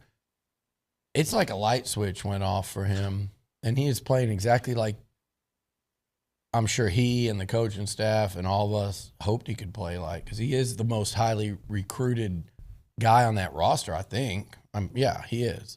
No, there's not even a debate there. And for him to just all of a sudden be playing like it, number one, it's really cool for him. Number two, it gives them a chance right now. It gives them a fighting chance. Mm-hmm. I don't know how much of a chance they have left outside of beating Ole Miss, winning a minimum of 2. You think it takes at least? See, I think it's a minimum of 1, probably 2. You think it's 2, and if not, going all the way to the final? Yeah, because if they win 1, it's going to be matter. against 11, 12, 13, 14, whatever it is. So they're going to have to win that second one, which is going to be against a top 4, top 6.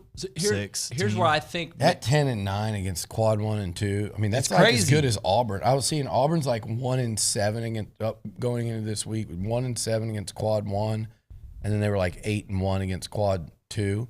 So I mean, their quad 1 and 2 is about the same as Auburn's. Like it's wild. And like you said, even if they get in there and they could win a quad 2 in the first round. They could be 11-10 in quad 1 and 2 and play 21 games. Well, I don't know show the standings, because this is where I push back a little bit. Mississippi State is at the 7th seed A&M right behind them. If A&M beats Ole Miss, Mississippi State's playing South Carolina this weekend. That could be a loss. A&M would have the tiebreaker, right? And also, that would be Mississippi State's fourth straight loss. Yeah, they wouldn't need it. And A&M's third straight win. How'd Florida get to 11-6? I know.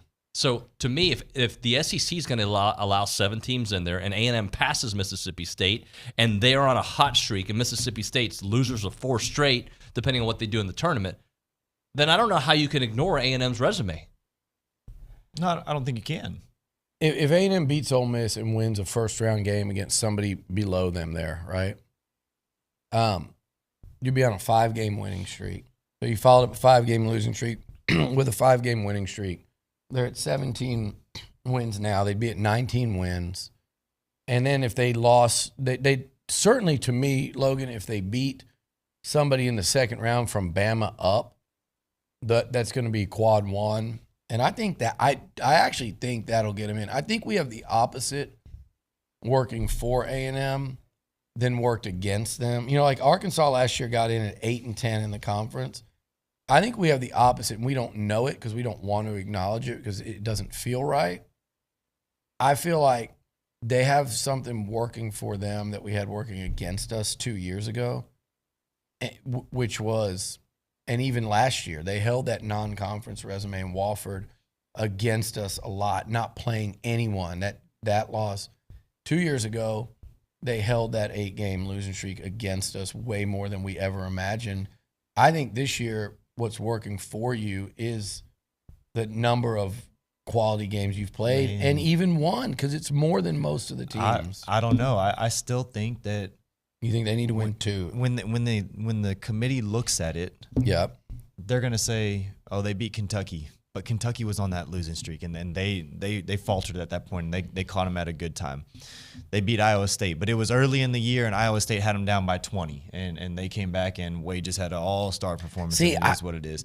They lost to Arkansas. They lost to Vanderbilt. They lost to Arkansas. Like that, I think those are the things that's going to kill them and kill them and kill them, because they're going to look at it and say, God, they lost to Arkansas twice. Man, they lost to Vanderbilt? I do worry about them focusing on the negative way more than the positive. Absolutely. But I don't think, just from talking to people that have been in that, I don't think they go through and say, now if they beat Mississippi State without Toulouse, but I don't think they go through and say, well, Kentucky early in conference season wasn't that good. I just don't think they go into that level. I think they do what you're saying, like, they might focus too much on, man, but those are 3 unforgivable losses. Man.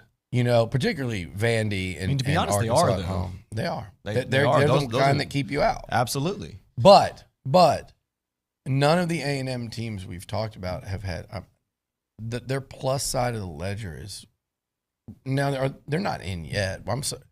I'll be really curious to see what happens if they win 2, win Saturday, win the first game of the tournament, and then lose competitively to one of those 5 teams. If they win, I think they're in. I don't think they need to win a second one.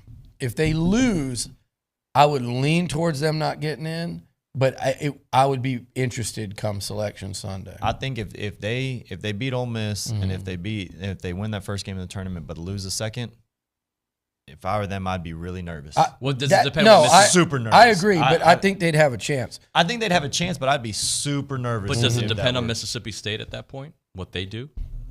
I don't think they go by conference as much. I mean, if they're another bubble team, then yeah, like if they're fighting it for that same position. Because people are saying Mississippi State is going to get in, and I just don't. I mean, they have a higher net, but I just don't see why they would get in over A&M if this scenario that we're talking about. The reason plays A&M's out. not being talked about right now is just because of a 5-game losing streak. Yeah, like those losing streaks come at the worst. But that's what I'm saying. Mississippi State would be that team in that scenario. And you know what sucks about all this? I mean, there's a million things. Like Vandy is the biggest thing, but if you just get that stop last week against South Carolina, I think people are saying if they beat Ole Miss, they're in.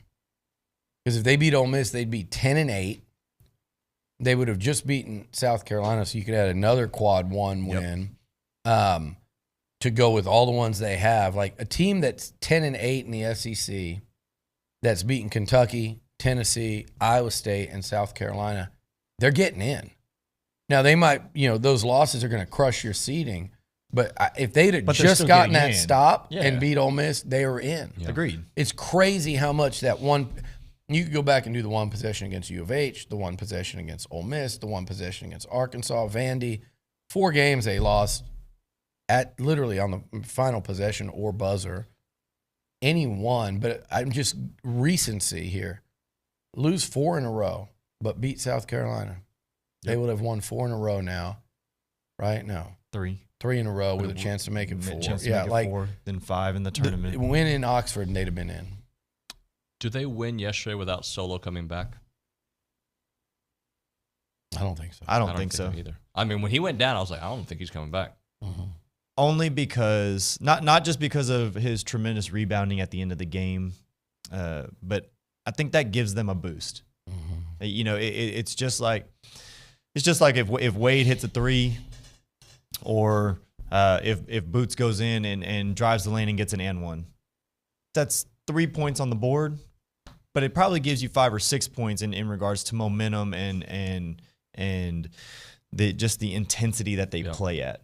He goes hard every single possession, and he may make some mistakes here and there, but he gave them so much energy and he gave them those rebounds. I don't think they win without him. Yeah, it's his ability to cause a deflect ball, a redirection, his rebounding, keeping possessions alive. Like it's his defense. His defense alone. This team is missing the Dexter Dennis more than anything else because Dexter was so On long that and end. could just guard and stop anybody, and that's what my hope is for Solo, is that he grows into that. Mm-hmm. Dexter was a 5th-year guy. True. And he played defense his entire career. It's not like he just popped up his 5th year. He played defense his entire career, but that's what he could be in regards to what A&M needs. So I said this earlier. I don't think OB agreed with me. I think their best offense right now, even though it's erratic, is attack, attack, attack. Like, just force the issue, because I don't like their offense in the half-court set. But I do feel like Boots is so good and Solo is so good and Wade is so good. When they attack early and don't allow those defenses to set, they create, they get to the line, they get some easy buckets. When they get to the half-court sets, where I think they struggle. Yeah, I mean, you don't have to think at that. You just go, and if you just go, you have the players that can go make something happen. I mean, Tyrese can make anything happen, whether it's in the half court or in the open court. He's getting to the basket. He's either getting fouled or he's putting it up off the glass to where Anderson gets it, Solo gets it. I mean, he's attracting the defense, and that's what they have needed. If you don't have a post presence to attract people into the paint and create help side defense, then you need somebody attacking, and that's what they need is getting to the paint so that puts the defense on their heels. I agree with both of you. All right, I got to hit a break here. Thank you, gentlemen. Appreciate it. I'm glad when you show up. Yeah, Yeah. Big baseball win last night. I saw you're pissed. Everybody gave up on them. Yeah, I don't like It's that. really only a couple people. That's what That was more OB than me. You need some perspective. It wasn't me. It's only a couple people. It's not. I get it, but you got to ignore those couple people. Take it from me, the most rational, level-headed guy everybody. you know. Yeah, I mean, and look, it was dicey last night. I cared. TSU's really bad in the metrics. That would have been a bad loss. But I mean, who knows if it kept you from hosting a super, or if, I don't think it really would have mattered big picture. But like Slosh said, you got the wake up call, kind of the slap back to reality thing after the Texas game, and you didn't have to lose the game. So it actually probably went perfect as a coach, as a teaching lesson. But I just didn't want him to lose because you beat Texas one night and you lose Texas Southern the next. We just never heard the end of it for a few days. That's all it would have been to me. Like, I wasn't that stressing, and I did think they'd rally. Once they went up 3-1, though, I was like, damn. 2-1, I was like, they'll manufacture a run if they have to against this pit. But then 3-1, I'm going, they're in trouble. And like y'all said, LSU was in trouble last night. Florida lost. UCF's better than these teams, but still, like, these Tuesday, Wednesday games in the middle of baseball season are brutal, particularly the way this was set up. TSU after Tech. There's a reason it was TSU. They wouldn't play U of H or Texas State or even like a Sam Houston the night after playing Texas on the road in Austin when they got home at like 1 a.m. The TSU was there for a reason, and they still barely got by. So it shows you what kind of hangover they were playing with. But thank goodness they won, and I'd love to see them go. They got 4 more games to go. I'd love to see them start SEC play undefeated. Going back to a more important point, you should film a masterclass on how to stay level-headed and rational when the haters come out. Yeah, yeah. How to reply appropriately on X. Hey, I'll say this. Let me say something real quick. Longhorn fans. Look at his eyes. The Longhorn fans in Austin. And look, A&M won. My experience would have been a lot different had the Aggies lost 9-2. To anyone I met in Austin at the game, before the game, after the game, you're waiting for this. Thank you. You guys were wonderful. Oh, good. It couldn't have been nicer. And I kind of actually expected that because, we always say, you meet Longhorns in person, and we all have a bunch of friends that, you either grew up with or you've met along the way. You guys were badass. It was super fun. Me and my friend that went had a great time, and a lot of it, there were as many Longhorns almost as Aggies that came up and said what's up, and the Twitter crew that on X, they're taking pictures, like, hey, like it was really cool. It made me that much more excited to get the rivalry back. Yeah. And obviously it's a lot easier to sit there through when A&M's mashing home runs and beating Texas 9-2. But in fairness, they were doing it when there was no score. They were doing it when it was a competitive game. Like, awesome throughout. And I hope every Aggie had the same experience I did. I'm sure there were exceptions like there are everywhere, even Longhorns or other fans when they come here. But as far as my experience, they were freaking awesome. Including somebody that yelled out as I walked by, and just chill out. Me? Yeah, and including somebody. What that guy do? He's laughing. It's somebody when I'm walking by goes, Luch, she's like, you're a lot taller than I thought, man. It was the weirdest thing for someone to yell. I looked back and I was like, I think thanks. I guess you thought I was 5'7", but a lot taller than I thought. It's like an Adam Sandler character movie. I don't know how to respond. And we're back from the break. Caller number one. Roll it right into the next Don't let section. him go to the break. He's dying to go to the break. I know, that's what I'm saying. When he does back. that, we're going to go straight through. I got we're rolling you. straight into the next segment. I think we're done. I think you're done. Great. Okay. I just be quiet. I think it's fan show time. Oh, well, hey. That's his favorite segment of the I'm week. about to say, that's Louis' a better favorite segment too. than mine. Caller number one, we're going to give you a free car wash from Mega Land Express and Car Wash in South College Station off of William D. Fitch in Greens Prairie. Aggie owned and operated. They offer. No, I'm good. I don't do Nickelback. I don't want to go. How about that? I wouldn't go. I want to invite you to watch Tyson versus Jake Paul. You can go to the bank. You would watch Tyson versus Jake Paul. I would. That's pitiful. I would if we get free tickets. Again, call them up. 979-693-1150. Caller number one. Bye.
All right, TexAgs Radio presented by David Gardner's Jewelers. It is time for the Fan Show presented by Girard Construction, custom home builders for the Brazos Valley since 2002. They don't just build homes, they build relationships. Learn more at girard-construction.com. Roy Sickman, hello. Hey, how you doing, Looking David? good, bud. Thank you, man. Shirt looks Dressed good. up for you. Yeah, man. Guns popping. Matt Browning. Keep up with that here. Oh, yeah. Glad Royce is here. Royce is a good time. Yeah, man. Let's get into it. We'll go to the Angry Elephant News and Social Center. Callie Garner is going to get us started. Callie? Good morning, boys. How are we? We're good. Good. How are you? I'm great. Lots of exciting sports going on in Aggieland right now. Talk to us. What's on your mind? Royce, you start us off. Okay, well, I'm going to start off with yesterday. Exciting day for sports. 3 events, all within a very short walking distance, and all turned out good. I was at the baseball game for a while, and I left. They got hot, so maybe I should have left sooner. And then I go home and watch the basketball game, and I'm called my old friend Randy Matson and said, hey, you got to tune this in, man. We're up like 20-some points. So you're the problem. You're the reason they're all. I think I am. The girls' softball saved us, though. But yes, thank you. No, goodness. I just thought it was it was an exciting day, and it all happened on our campus, and that's kind of special. And I love when that happens. Yeah. Mm-hmm. Attendance for a midweek game was good at the baseball game. And, one thing I would say is I was sitting there at the game thinking, who thought it was a good idea to schedule a game like this right after your big rival game that you put everything into? Yeah. And but I really enjoyed your interview earlier with Schlossnagle because he was talking about the importance of winning, and you have to win no matter what, and all of these things. And you also got to get these young kids in. So. Absolutely. Yep. So I totally agree with that, and I won't take any more Matt's time. Mateo? Oh, no, hey, you keep going. They've heard enough of me. But first, I'd like to just really quickly tell my father happy birthday. Happy birthday. Today's his birthday. Class is 1972. He listens, right? Oh yeah, he's adamant. So he's Texas Aggie class of 1972 core. So what's his name? Terry Browning. Terry, happy birthday, Terry. Happy birthday, Pop, Mr. Browning. So here's what I was thinking. Right. So I'm going to stay on baseball for a second, but I remember last week you posed the question 2 weeks in a row. Actually, okay. Is Jace Lavalette the best player in the men's major sports? Is he the best player on any team, right? Respectively. I know who you're going with. I'm starting to think, I said Wade might be. And then, I think on football, I said it was Terry York. I think he's the best overall player, just, pure for his position. But Braden Montgomery is one. I mean, that is a talent that is special. I mean, you're looking at Jason Braden back to back. I mean, to see Jace get hit with that first pitch. By the way, that was so fun.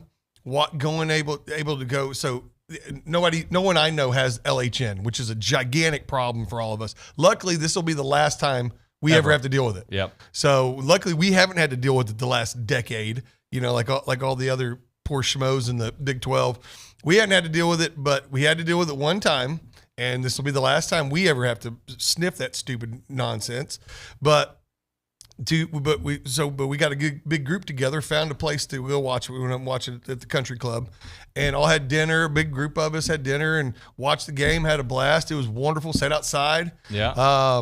Really, really fun to sit there and watch them beat them. But to watch Jace get hit, and my wife doesn't understand. She doesn't know anything yet. And I'm like, that's our best player. She's like, oh, I hope he's okay. And then the next, she goes, this guy, and you got to go, he might be our best player. And then bam. And then boom, he hits a home run. I'm like, okay, they're 1A and 1B. I those two are outstanding. And then Hayden Schott, he's not far behind. A couple of days in a row, right? I mean, my goodness, they look, I'm so scared to get my hopes up here. Well, but it's probably overall the most talented team I've seen in the diamond in a while at A&M. I can't remember. Let me ask you that. Players, and they're fitting in, and they're playing.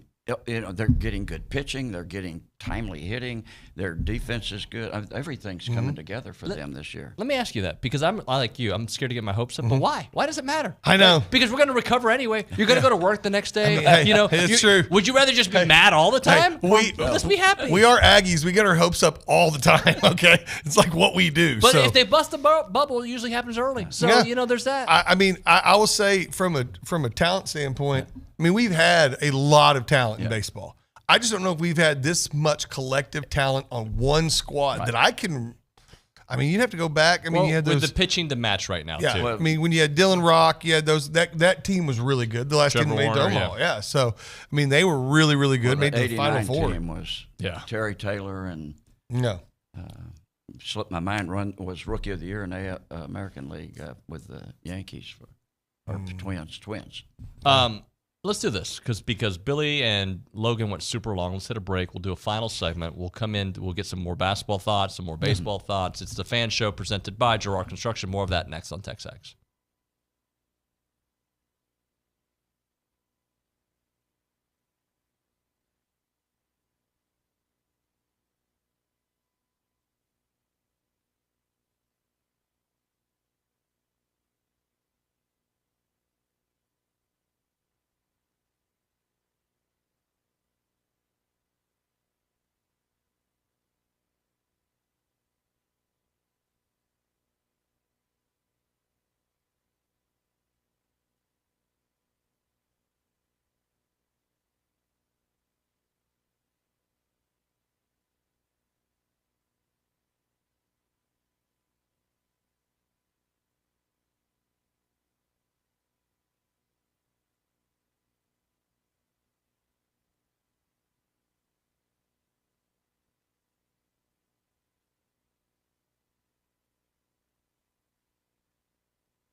That's how the rivalry's supposed to be. Fan Show presented by Girard Construction. TexAgs Radio presented by David Gardner's Jewelers, Roller Insurance Studio. All right, gentlemen.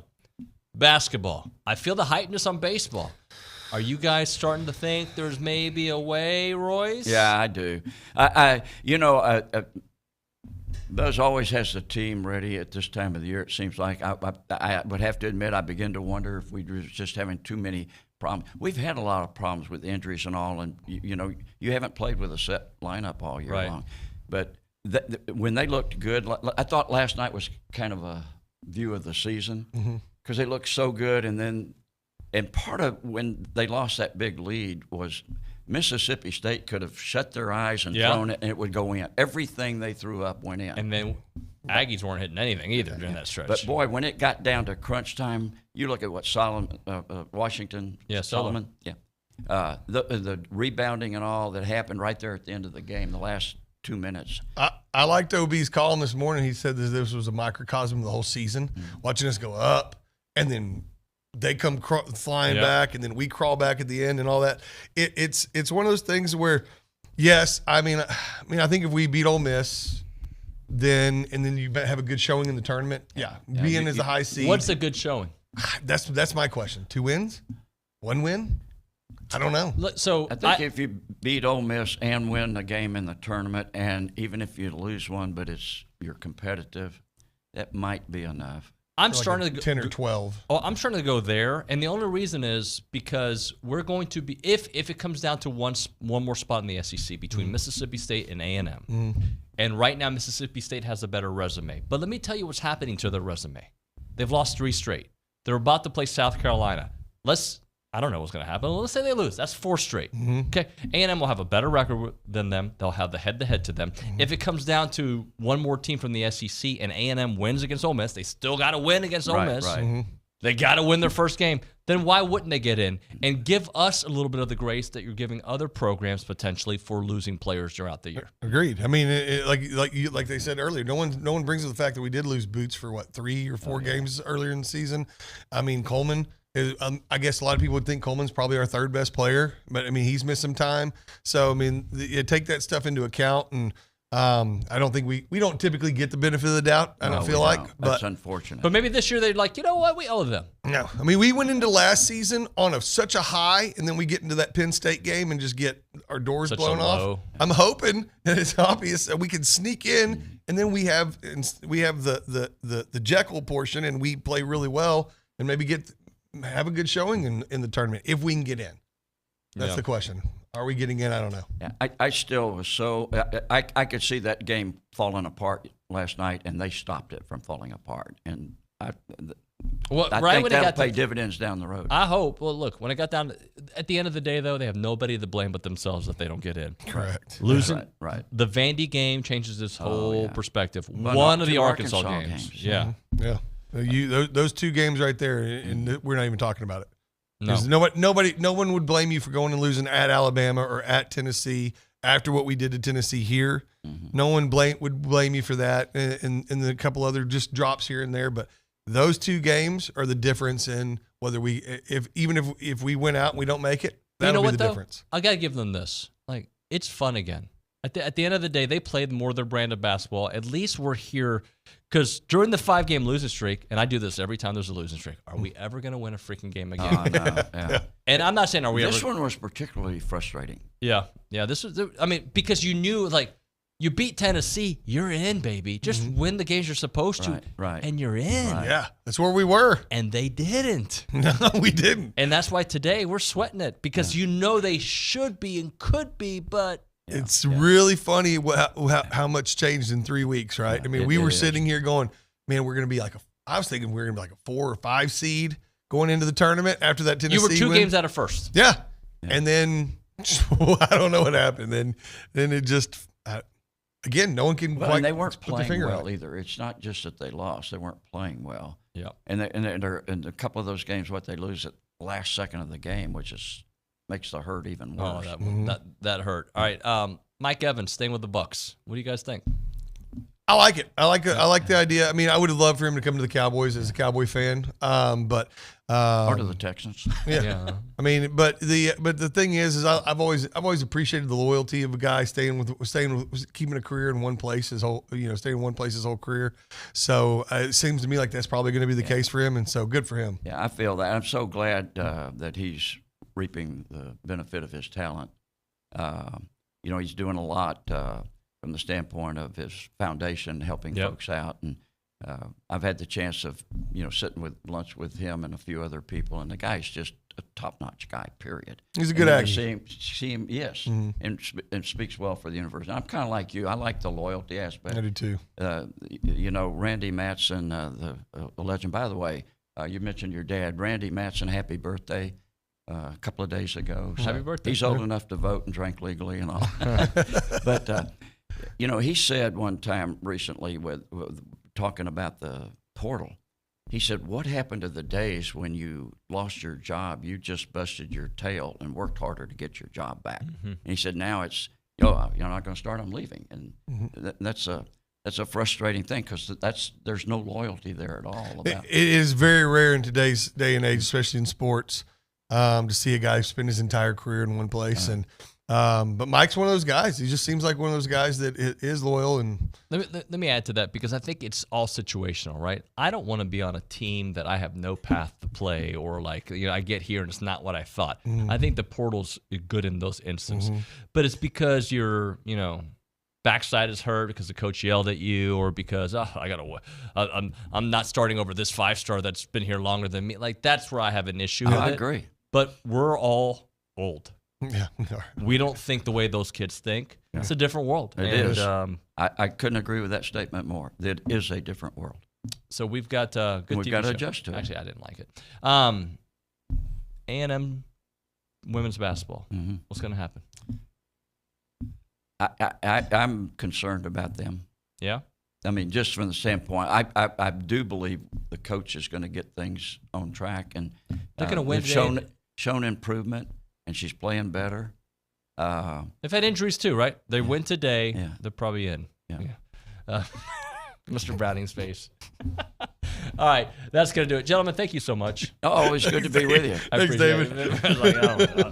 I got nothing for you. It's like Aaron Torres earlier with me asking him about Tyson versus Jake Paul. No, I got nothing for you, Nuño. All right, my thanks to Schloss, Roy Philpott, AT, Billy, Logan, the gang. Olin Buchanan, he was good. Stephen McGee came by studio. All good stuff. Callie, great job at the Angry Elephant News. Great day. That's going to do it for TexAgs Radio on a Thursday. We will see you mañana.